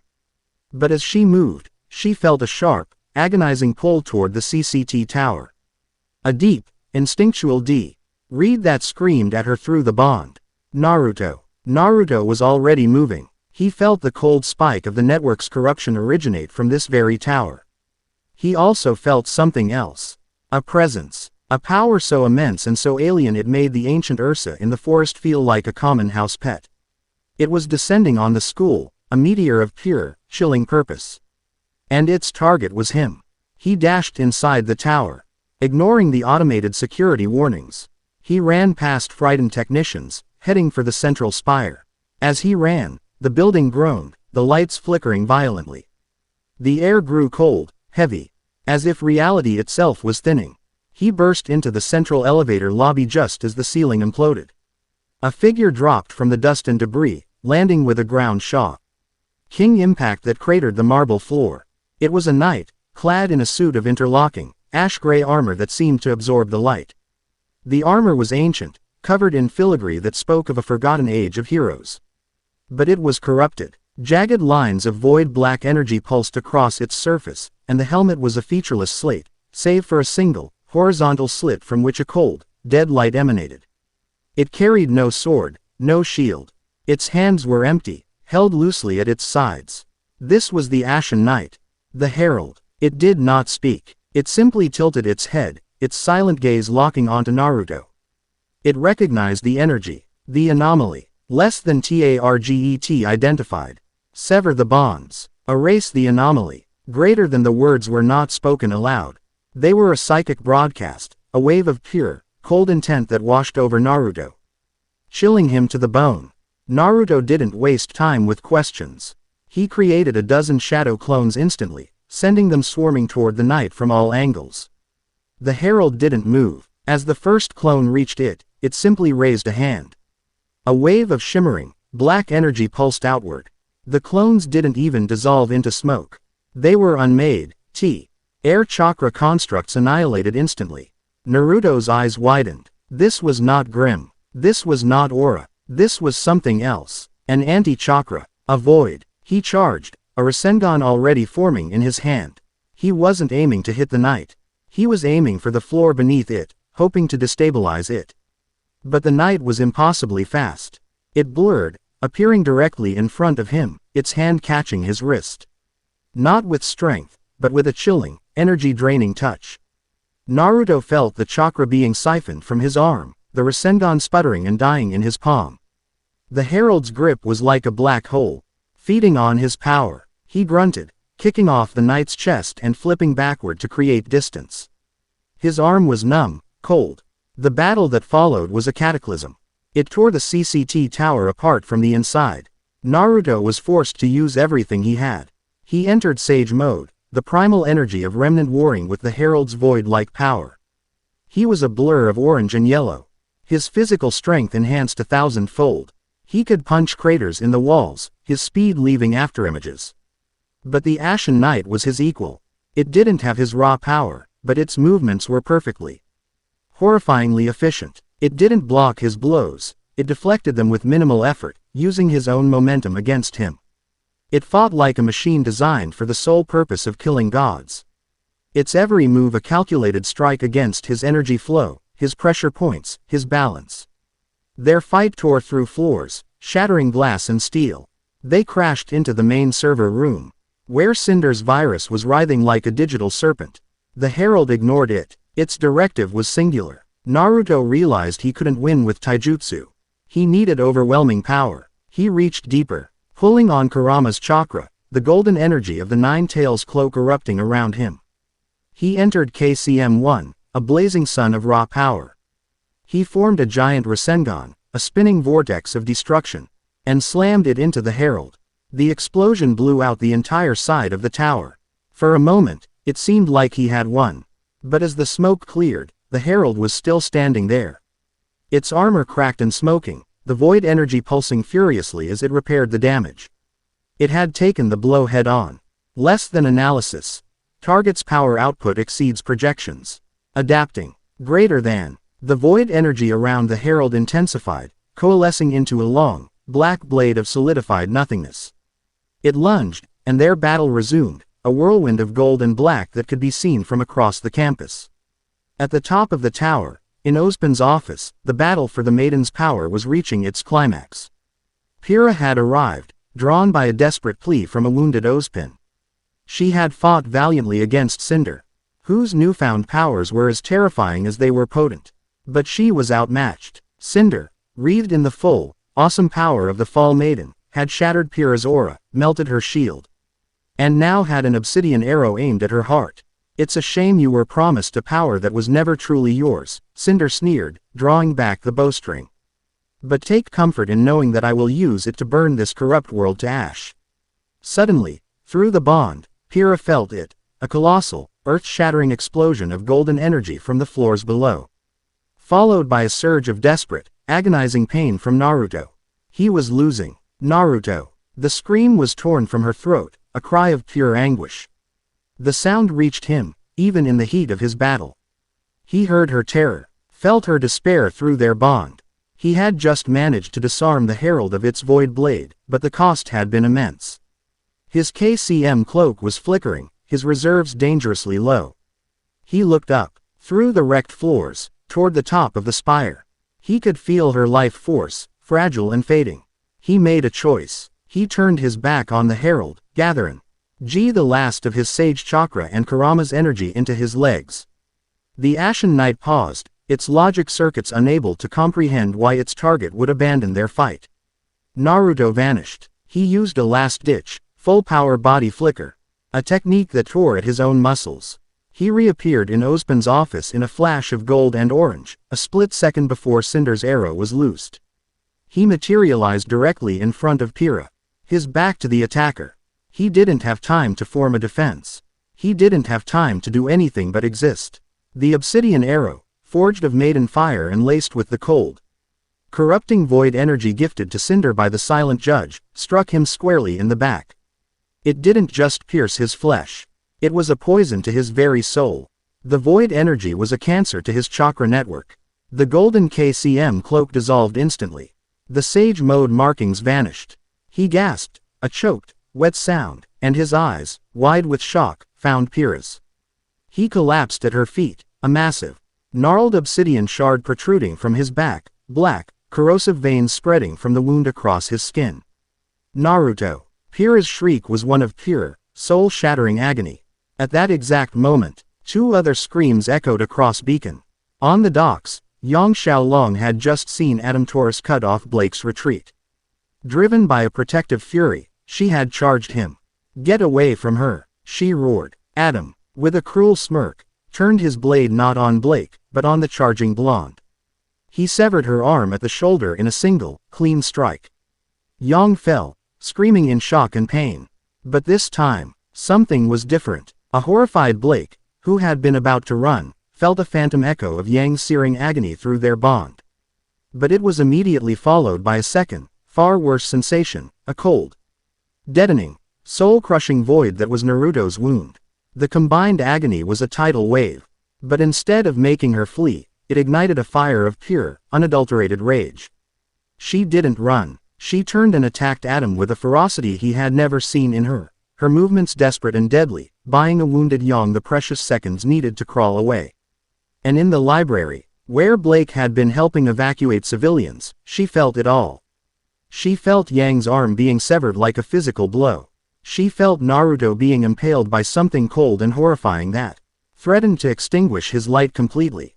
She cried out, stumbling back, clutching her head as the phantom pains racked her body. Her carefully controlled demeanor shattered, and a deep, primal rage filled her. Back at the tower's spire, Cinder stared in shock and fury. Her killing blow had been stolen. She looked down at Naruto's twitching form, then at the weeping Pyrrha. Before she could fire another arrow, Ruby Rose appeared at the top of the tower, her speed semblance kicking up a cloud of rose petals. She saw her friend kneeling over a dying boy, she saw the smirking woman with the bow, and something inside her broke. A brilliant, blinding silver light erupted from her eyes. It was a power of pure life, pure creation, the antithesis of the grim. It washed over the spire, and Cinder screamed, the light searing her. Her grim-like arm turning to stone. The colossal dragon grim that had wrapped itself around the tower reared back, shrieking in agony. The silver light flooded the CCT, overloading its systems and severing the connection the silent judge had to Cinder, its voice in her head going silent. The light faded, leaving Ruby unconscious. Cinder, grievously wounded and terrified, retreated, consumed by her own pain. The battle was over. Beacon had fallen. In the ensuing quiet, Pyrrha cradled Naruto's head in her lap, tears streaming down her face. His breathing was shallow, his life force flickering like a guttering candle. The obsidian shard in his back pulsed with a cold, black light, actively destroying his chakra network. Her own healing aura was useless against it. It was like trying to patch a hole in a boat with water. Then she felt them, Yang and Blake, their pain, their terror, their rage, and their unwavering focus on Naruto's fading life. They were coming. They arrived minutes later, a broken, desperate pair. Yang, pale from blood loss, was clutching the stump of her arm, her face a mask of shock. Blake was supporting her, her own face streaked with tears and grime. They saw Naruto's body, the obsidian shard, and their legs gave out. They crawled to his side, forming a protective circle around him. He saved me, Pyrrha sobbed. What is that thing? Yang choked out, staring at the arrow. Blake reached out a trembling hand, but even from a foot away, she could feel the life-draining coldness of the void energy. It's killing him. They could all feel it through the bond. His life was slipping away, the vibrant, powerful sun of his presence dimming into a faint, struggling ember. The pain was immense, a shared agony that threatened to break them. But it didn't. Their love for him, their bond, became an anchor. It was the only thing keeping him tethered to the world of the living. Yang, driven by a desperate, primal instinct, laid her remaining hand on his chest. Blake placed hers beside it. Pyrrha kept her hands cupped around his face. A silent, desperate plea. Don't leave us. Their auras, in a spontaneous, unified act of will, flared to life. Yang's was a burning gold, Blake's a deep, steady indigo, and Pyrrha's a brilliant, verdant green. The three colors swirled together, drawn not by a conscious act, but by the Fuinjutsu pact. They flowed into the seal that bound them, and from there, into Naruto. Their combined aura was not a gentle, healing light. It was a defiant, raging torrent of life. It couldn't destroy the void poison, but it could fight it.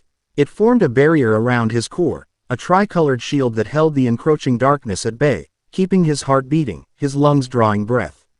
He knelt there for what felt like an eternity, pouring their life force into him, in the ruins of Ozpin's office, as the sun began to rise on their shattered world. Far below, the Ashen Knight stood, motionless in the wreckage of the tower. Its directive had been to erase the anomaly. But the anomaly had been struck down by another. Then, the silver-eyed girl's power had flooded the area, an energy of the progenitor gods. An unexpected variable, and now, the herald could feel the anomaly's life force, which should be extinct, being sustained by a trinity of other powerful auras. Less than error. Target is neutralized but not erased. Anchoring mechanism detected. Silver Eye anomaly logged. Command link to instrument _cinder severed. Greater than. The herald's silent gaze turned toward the distant, frozen north. Its master would need this data. The initial assault had failed to achieve its primary objective. Less than conclusion. Direct, single-target eradication is insufficient. Remnant is contaminated with multiple resistant anomalies. Strategy must be revised. Planetary cleansing protocol recommended. Greater than. The Ashen Knight turned and walked calmly out of the ruined tower, vanishing into the chaos of the burning city. Its mission both a failure and a terrible success. Days later, in a hidden infirmary deep beneath the rebuilt city of Vale, Naruto finally opened his eyes.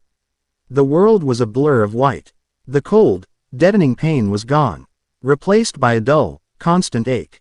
He tried to sit up, but his body screamed in protest. Easy. A firm but gentle hand pushed him back down. His vision cleared. Hero Bronwyn was standing over him, his expression grim. Beside him were Yang, her arm in a sling where a new, metallic prosthetic was being fitted, Blake, looking tired but resolute, and Pyrrha, her eyes red-rimmed but full of a fierce light. What happened? Naruto's voice was a dry rasp. You saved my life, Pyrrha whispered. You lost, dummy, Yang added, a weak attempt at a joke, her voice thick with emotion. Hero sighed, running a hand through his messy hair. What happened is that everything went to hell. Beacon is gone. The world is in a panic. And Oz is missing. He looked down at Naruto, his expression deadly serious. He left me a message. For you. He said you'd understand. He leaned in closer. He told me to tell you everything. About Salem. About the maidens. About the brother gods and the relics. Naruto listened, his expression growing darker with every word. A story of immortal beings, of curses, of a secret war fought for generations. It was a familiar tale of gods and monsters, of power and obsession. When Kiro was finished, Naruto was silent for a long time. He looked at the three women gathered around his bed. His family. The ones who had held him back from the brink. He could still feel the echo of their auras intertwined with his own, a constant, life-sustaining warmth. He finally met Kiro's gaze, his own eyes filled with a grim, ancient wisdom that no boy his age should possess. "He's wrong," Naruto said, his voice raspy but firm. "Salem, she's a symptom. A powerful one, a dangerous one. But she's not the real threat." He shifted, wincing as pain shot through his back. "That arrow, the thing I fought in the tower, it's all connected. There's something else out there. Something older and colder than any witch or grim." He looked at Kiro, and his next words sealed the fate of their world. "There's something much, much worse coming for us all." Chapter 5 End. Chapter 6. The Unseen Hunt. 6 months. 6 months since the sky fell. 6 months since the spire shattered. 6 months since the world they knew had burned, leaving behind a landscape of fear and paranoia. The fall of Beacon hadn't just destroyed a school, it had broken the fragile peace between the kingdoms. Mistral was closing its borders, blaming Vale's incompetence. Atlas, under the iron fist of a deeply paranoid General Ironwood, had withdrawn its forces into a militaristic shell. Va. Quo was a powder keg of rumor and infighting. The world was holding its breath, waiting for the next blow to fall. For the broken remnants of teams RWBY and Azure, it was a time of painful rebirth. The Y had left the smoking ruins of Vale behind, their journey taking them east, across the vast continent of Anima. Their official destination was Haven Academy in Mistral, a rendezvous point suggested by Kiro. But their true mission was far more clandestine. They were no longer students. They were hunters, and their prey was a ghost. Naruto walked at the head of their small caravan, a pair of sturdy pack mules trailing behind him. He looked different. The gray cloak was gone, replaced by a more practical, hard-wearing black duster. The cheerful orange of his youth was a distant memory, a color that felt alien in this grim new world. The wound in his back had healed, but it had left a scar, a gnarled, starburst pattern of pale flesh that felt permanently cold to the touch. It was a constant reminder of the void poison, a memento from the silent judge. The poison had done more than just scar him. It had fundamentally damaged his chakra network. His vast reserves were now fractured, harder to access. His KCM cloak was beyond his reach, and Sage Mode was a dangerous gamble, the imbalance it created now far more volatile. But the attack had an unforeseen side effect. It had made him sensitive to the judge's energy. He could feel it, a faint, cold static on the edge of his senses, a stain left behind wherever its influence touched. And its influence was spreading. They saw it in the villages they passed through. Grim that were bigger, faster, and unnervingly smarter. They encountered a pack of creepers that used coordinated flanking maneuvers and a king taijutsu that created a dust cloud for cover before striking. These were not the mindless beasts of the past. They were being sharpened, honed by an unseen intelligence. Another one, Yang's voice crackled over their comms. She was scouting ahead, her new Atlesian prosthetic, a sleek, powerful marvel of engineering, gleaming in the midday sun. Small farming village, Kuroyuri. Looks like it was hit a few weeks ago. No survivors. Naruto stopped, his gaze sweeping over the horizon. He could feel it. The cold static was stronger here. Any sign of a herald? He asked, his voice low. Negative, Yang replied. Just Grim. Really, really angry Grim. The group entered the ruined village, their weapons drawn. It was a grimly familiar scene. Smashed homes, splintered carts, the faint black dust of dissolved Grim mingling with the soil. Lai Ren, who had been quiet for most of the journey, grew even more withdrawn. This was his home. This is the work of the Naklavi, he said, his voice barely a whisper, his hand resting on the hilt of his storm-flower pistols. It destroyed my home, my family. This wasn't just the Naklavi, Ren, Naruto said, kneeling and placing a hand on the ground. He closed his eyes. Through the sole of his boot, through the layers of earth, he could feel the lingering traces of energy. The mindless hunger of the Grim, Ren's old nemesis included. But beneath it, colder and sharper, was the void. It was here, the judge's power. It didn't send a herald. It just amplified what was already here. Poured gasoline on the fire. Pyrrha knelt beside him, her brow furrowed in concentration. Under Naruto's guidance, she had begun to learn the very basics of chakra control. It wasn't much, but it allowed her to feel the world in a new way, to augment her already formidable senses. He's right, she confirmed. It feels like the arrow that hit him. Cold and dead. This was the judge's new strategy. It wasn't just sending assassins. It was weaponizing the chaos of the world, turning Remnant's own darkness against itself. Salem was creating Grim, but the judge was upgrading them. That night, they made camp in the relative safety of a mountain pass. The mood was somber. Ren was lost in his grief. John was trying, clumsily, to comfort him. The weight of their new reality was a heavy shroud. Naruto sat apart from the others, staring into the campfire. The flames danced, casting flickering shadows across his face. He felt a presence beside him and turned to see Blake, holding out a steaming canteen. "You haven't eaten," she said, her voice a soft murmur.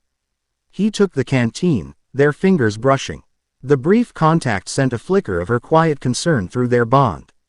"Not hungry. You're blaming yourself," she stated, not as a question. She sat beside him, tucking her knees under her chin. "For Kuroyuri. For everything." He didn't answer, which was an answer in itself.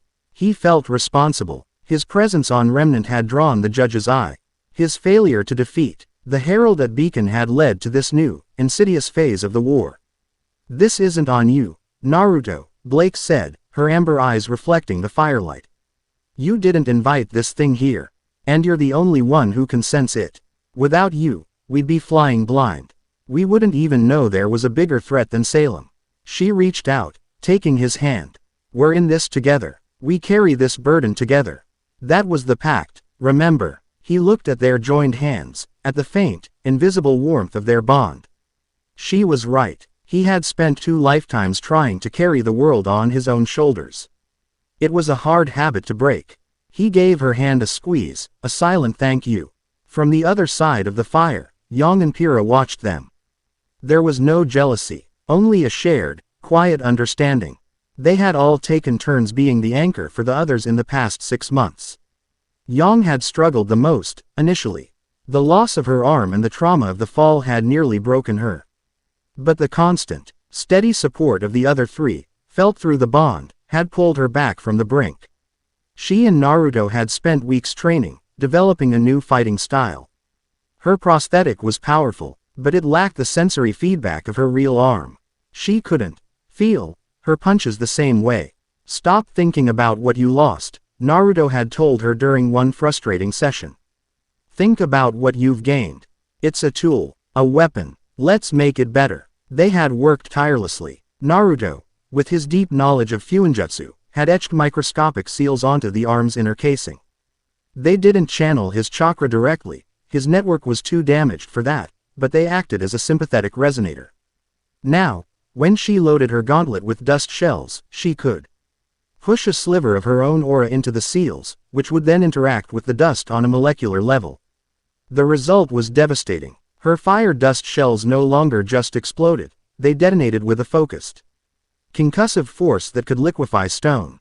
Her ice dust shells didn't just freeze, they created shards of ice so sharp and dense they could pierce Grim armor like paper.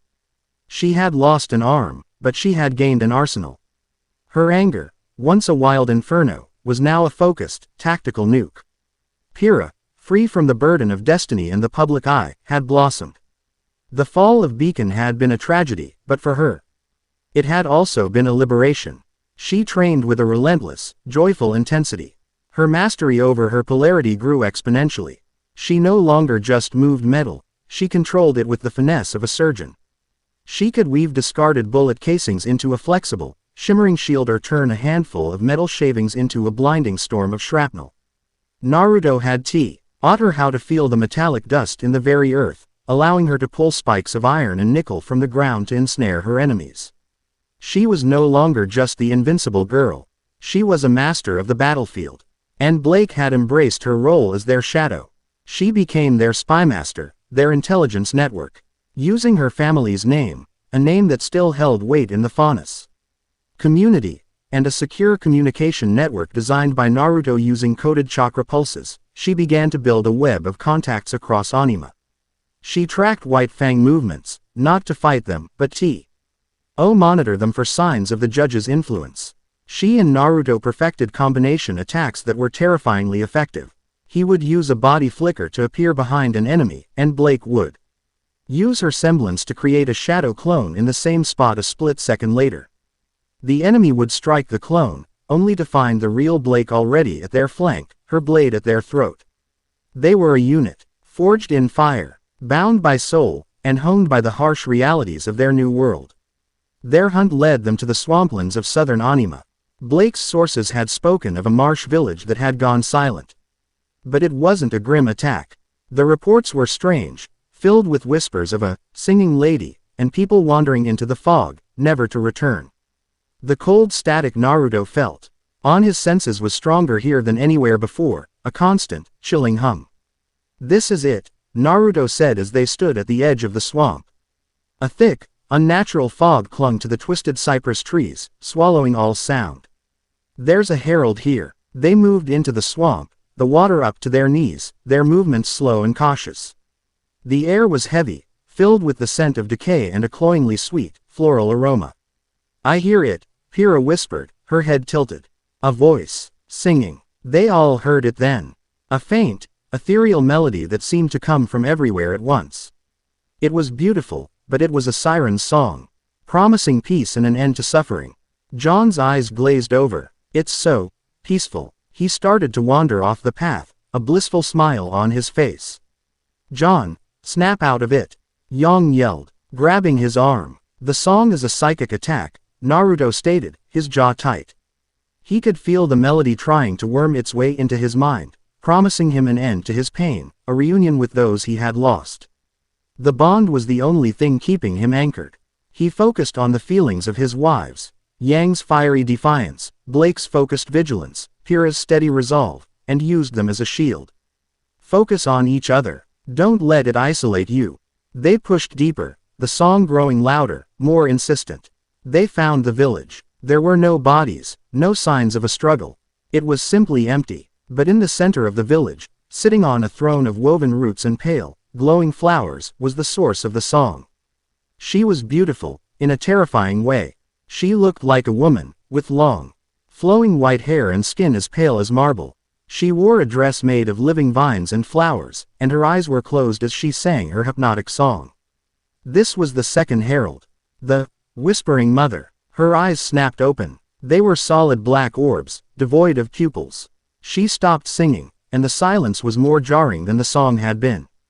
Less than the anomaly. And the anchors. Greater than asterisk. Her voice was not a sound. It was a thought, pushed directly into their minds. It was a voice of suffocating comfort, a mother's love twisted into a weapon of control.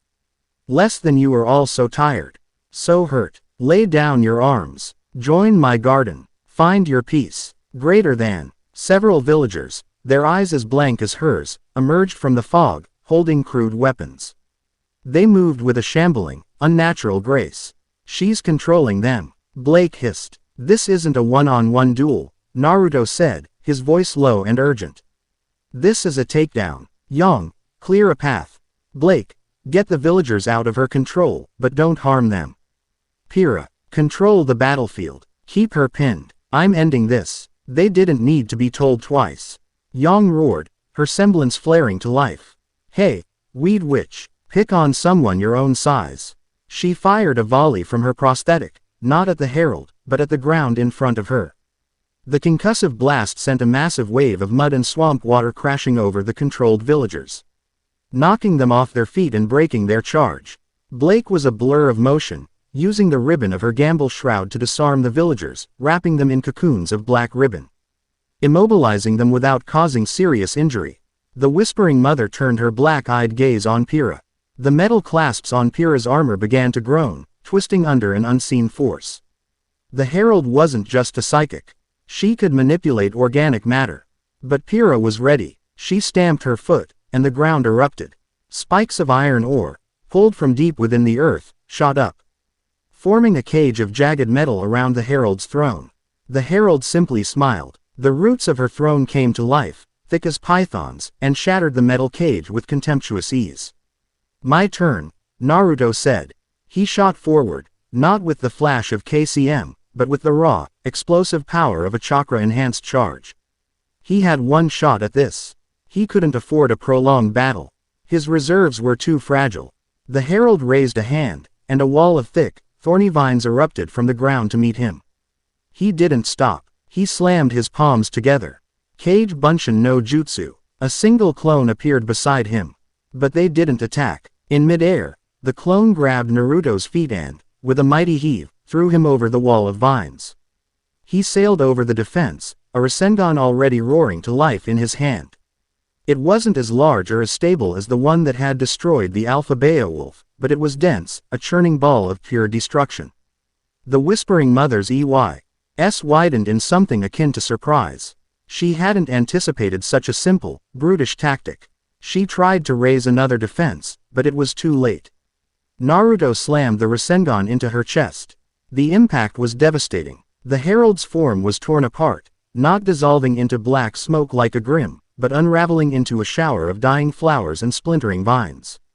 The psychic song shattered into a million discordant shrieks. The controlled villagers collapsed, groaning as they returned to their senses.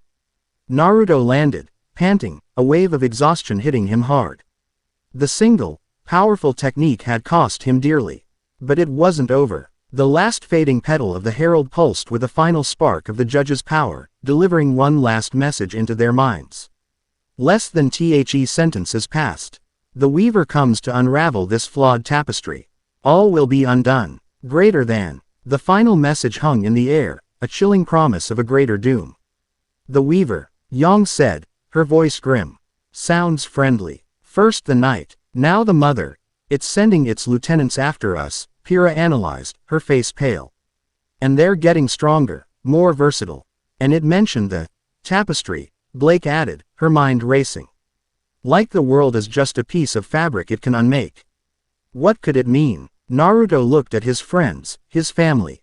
They had won. They had faced a herald as a team and had dismantled it with cold professional efficiency. They were stronger than they had ever been. But the victory felt hollow. They were fighting battles, but they were losing the war. They were swatting flies while a hurricane gathered on the horizon. The relics, Naruto said, his voice quiet but filled with a new, terrifying certainty. That's what it's after. Ozpin's story. The relics are the keys to the gods' power. They're anchors of creation in this world. He looked toward the east, toward Mistral. If a cosmic being wanted to unravel a world, it would need to seize or destroy its fundamental pillars. Cinder and Salem are trying to gather the relics to summon the gods. But the judge, I think it wants them for the opposite reason. It wants to use them as a key to fully manifest its own power here. To turn off the lights for good. Their mission, which had started as a hunt for a ghost, now had a new, desperate urgency. It was no longer just a hunt. It was a race. A race to say, here the relics of Remnant before Salem could use them to advance her own selfish goals, and before a silent, cosmic god could use them to erase their world from existence. Chapter 6 End. Chapter 7. Legacy of the Six Paths. The city of Haven was a city on a knife's edge. Perched amidst the mountains of Anima, its sweeping architecture and paper lanterns belied a deep, simmering rot. The headmaster, Leonardo Lionheart, was a puppet of Salem, his fear a poison that had paralyzed the kingdom's defenses. The underworld festered with discontent, and the White Fang, under Adam Taurus's increasingly erratic leadership, saw an opportunity for glorious, bloody revolution. It was into this powder keg that Naruto and his family walked. Their arrival was quiet. They didn't announce themselves to the fearful headmaster. They moved through the city's lower districts, using Blake's contacts to gather information. They learned of the planned attack on Haven Academy, a mirror of the fall of Beacon. They learned that Cinder's faction, allied with Adam's White Fang, planned to seize the relic of knowledge from Haven's vault. But Naruto felt a deeper, more terrifying truth. The cold static of the judge's power was here. And it was not faint. It was a suffocating, oppressive presence, woven into the very foundations of the city. The planned attack was just a distraction. Salem and Cinder thought they were the masters of this game. But they were merely pawns, setting the table for a far greater power. The vault, Naruto said, his voice grim. They were gathered in a safe house, a small, dusty apartment overlooking the city. A map of Haven was spread out on the table between them. The vault isn't just a hiding place. It's an anchor. The judge is using the concentration of ancient magic around the relic to create a foothold in our world. Cinder's attack will be the final key. The chaos, the bloodshed, the negative emotion, it will fuel a ritual to open the door all the way. So we can't just stop Cinder, Pyrrha surmised.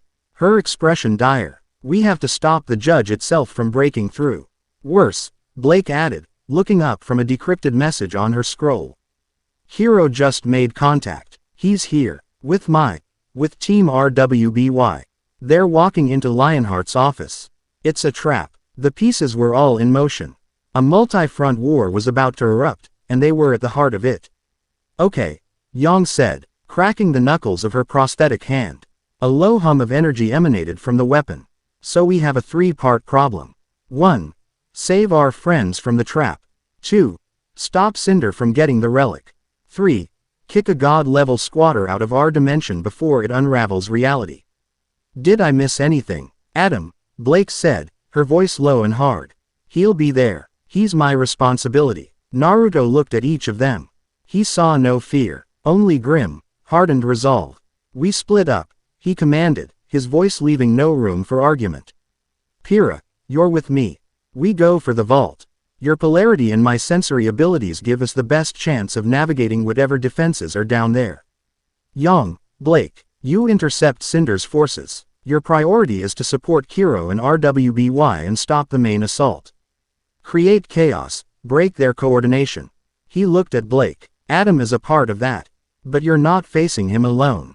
You have Yang. You have your team. You face him together. Understood. Blake met his gaze, her amber eyes fierce. Understood. What about the judge? Pyrrha asked. If it manifests, then we all converge on the vault, Naruto finished.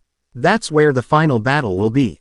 No matter what. The attack began with a betrayal. Just as Kiro and Team RWBY confronted Lionheart, Raven Bronwyn, Yang's mother, appeared, revealing her allegiance with Cinder. The trap was sprung, but just as Cinder's allies, Emerald, Mercury, and a volatile Adam Taurus, moved in for the kill, the wall of the headmaster's office exploded inward. Yang Xiaolong stood in the breach, her eyes burning red. Her prosthetic arm glowing with power. Hey, Mom, she said, her voice dripping with venomous sarcasm. Sorry we're late. Traffic was a nightmare. Blake landed silently beside her. Gamble shroud already in hand. RWBY, Weiss, and Kiro stared in stunned, relieved silence. The reunion was cut short as battle erupted. It was a chaotic melee in the ruins of the office. Kiro engaged his sister, Raven. A bitter, personal duel of Scythe against Odachi. Weiss and RWBY faced off against Emerald and Mercury. And Yang and Blake moved as one, a seamless unit of gold and indigo, straight for Adam Taurus. You came crawling back. Adam snarled at Blake, his own blade a blur of red and black. I'm not the one crawling. Adam, Blake shot back, her movements fluid and confident.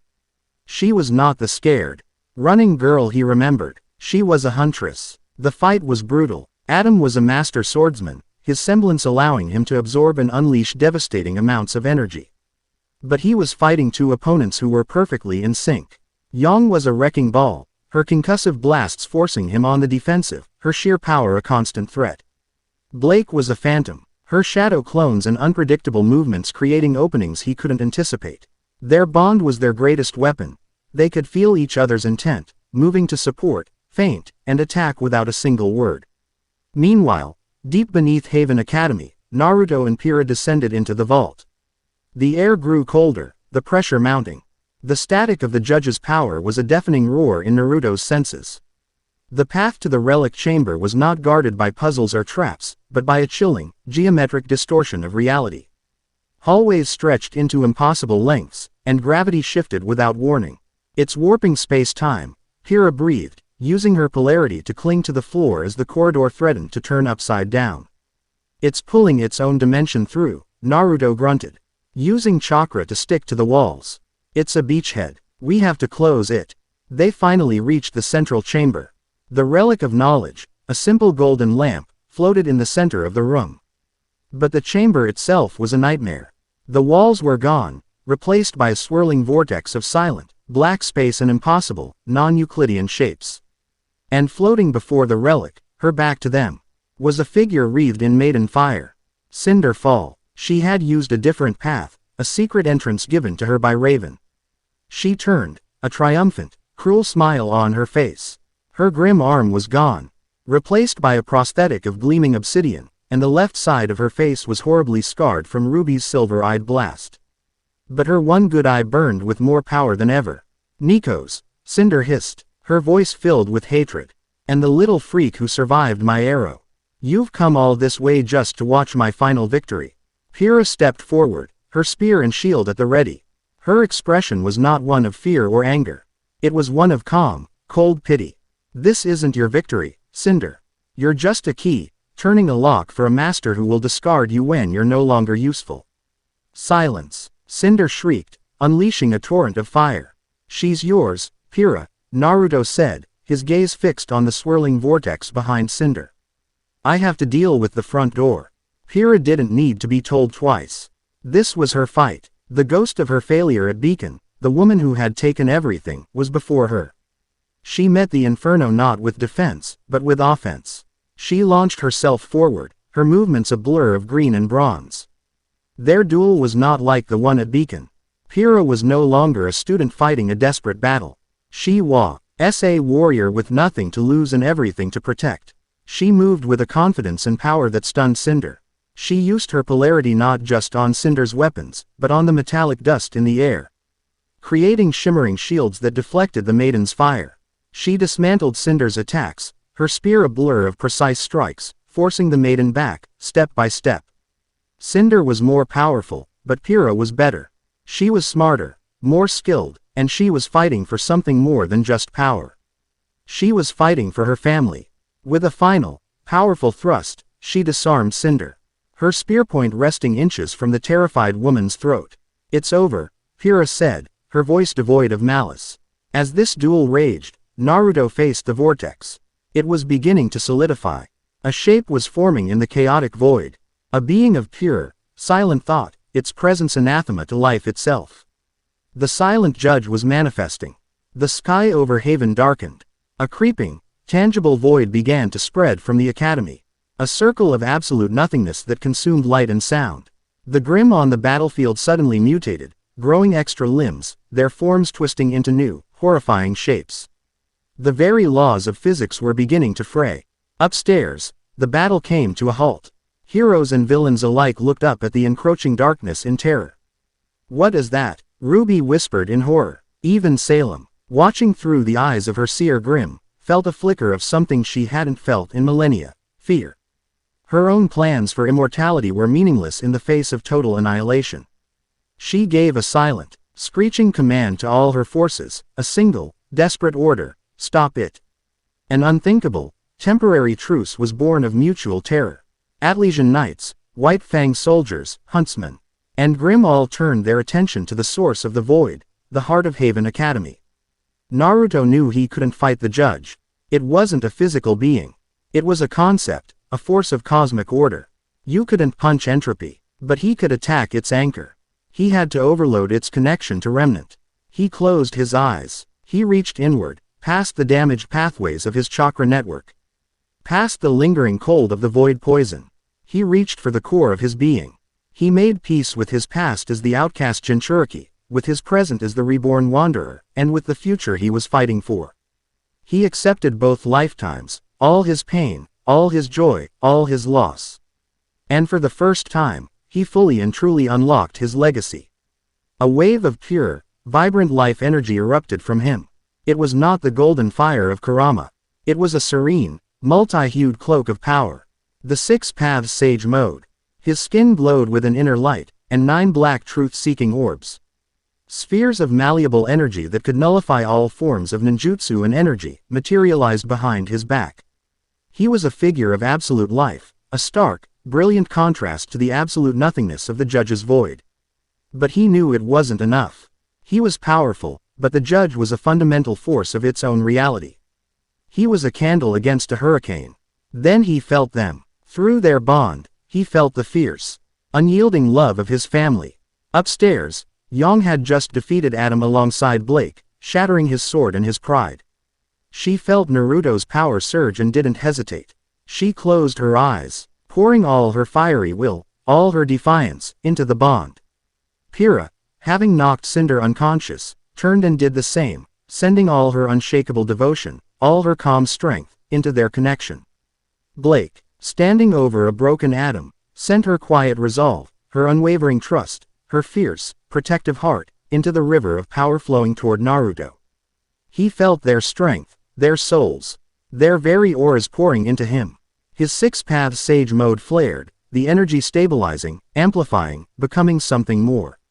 He rose into the air, a living god of vibrant energy. He raised his hand. A massive, swirling vortex of wind and nature energy began to form, a recentrican the size of the entire chamber. But it wasn't just his power. It was theirs. It glowed with a core of brilliant white light. But swirling within it were streams of gold, indigo, and green. It was a storm of defiance. A hurricane of devotion. A tempest of trust. 6 paths. Tailed beast recentrican. But it was more. It was a vow recentrican. An attack made not just of chakra, but of love. He didn't throw it. He pushed it forward, into the heart of the manifesting silent judge. The technique did not explode. It unfolded. It didn't destroy the judge. It was a payload of pure, concentrated life and emotion, an energy so antithetical to the judge's nature that it couldn't process it. The judge was a being of pure logic and order. This attack was pure, chaotic, illogical life. The judge's connection to remnant overloaded. Its anchor shattered, with a silent, psychic scream that echoed across dimensions. The vortex imploded, the creeping void receding from haven, the laws of physics snapping back into place. The silent judge was banished, its gateway to remnant slammed shut. Sealed by an impossible power it could not comprehend. The cost was astronomical. The 6 paths sage mode faded. The truth-seeking orbs dissolved. Naruto fell from the air like a stone, his body utterly drained. His life force a microscopic ember on the verge of being extinguished. He had poured everything, his own power, and the power his wives had lent him, into that final attack. He hit the ground, and the world went black. Sunlight, warm and gentle, that was the first thing Naruto felt. The second was a hand in his. He opened his eyes. The ceiling was unfamiliar, made of warm, polished wood. He was in a bed. A real bed. He turned his head. Yang was asleep in a chair beside him, her head resting on the edge of his bed, her hand holding his. Her new arm gleamed in the sunlight. Blake was curled up at the foot of the bed, her bow discarded, fast asleep on a pile of blankets. And Pyrrha was sitting in a chair by the window, her spear leaning against the wall, watching the sunrise. She turned as she felt him stir, and a slow, beautiful smile spread across her face. "Hey," she whispered, her voice thick with sleep and relief. "Welcome back." He tried to speak, but his throat was too dry. He felt empty, hollowed out, but he was alive, and he could feel them. The bond was still there, a soft, gentle warmth. It was the only thing that felt real. It was the anchor that had held his soul to his body when he had nothing left. "Where?" he managed to rasp. "An island," Pyrrha answered, her voice soothing. "Patch, Yang's home. It's been a week. Hiro and her father brought us here after everything." A week. He had been gone for a week. He looked at the 3 women who had shared his burden, who had poured their very souls into him to save their world. They were scarred, they were tired, but they were here. They were safe. The war wasn't over. Cinder was in custody. Adam was broken. But Salem was still out there. The kingdoms were still in disarray. Remnant was a wounded world, teetering on the brink. The future was a terrifying, uncertain path. But as he lay there, holding his wife's hand, with his other wives sleeping peacefully nearby, Naruto Arashi didn't feel afraid. For the first time in 2 lifetimes, he wasn't facing the future alone. Yang stirred, her lilac eyes fluttering open. She saw him awake and her face broke into a radiant, cheerful grin. "Hey, sleepyhead," she mumbled, squeezing his hand. "Don't go thinking you can relax now. The world still needs saving." He managed a weak smile. Wouldn't dream of it. The adventure was far from over. It was just beginning. Chapter 7 End.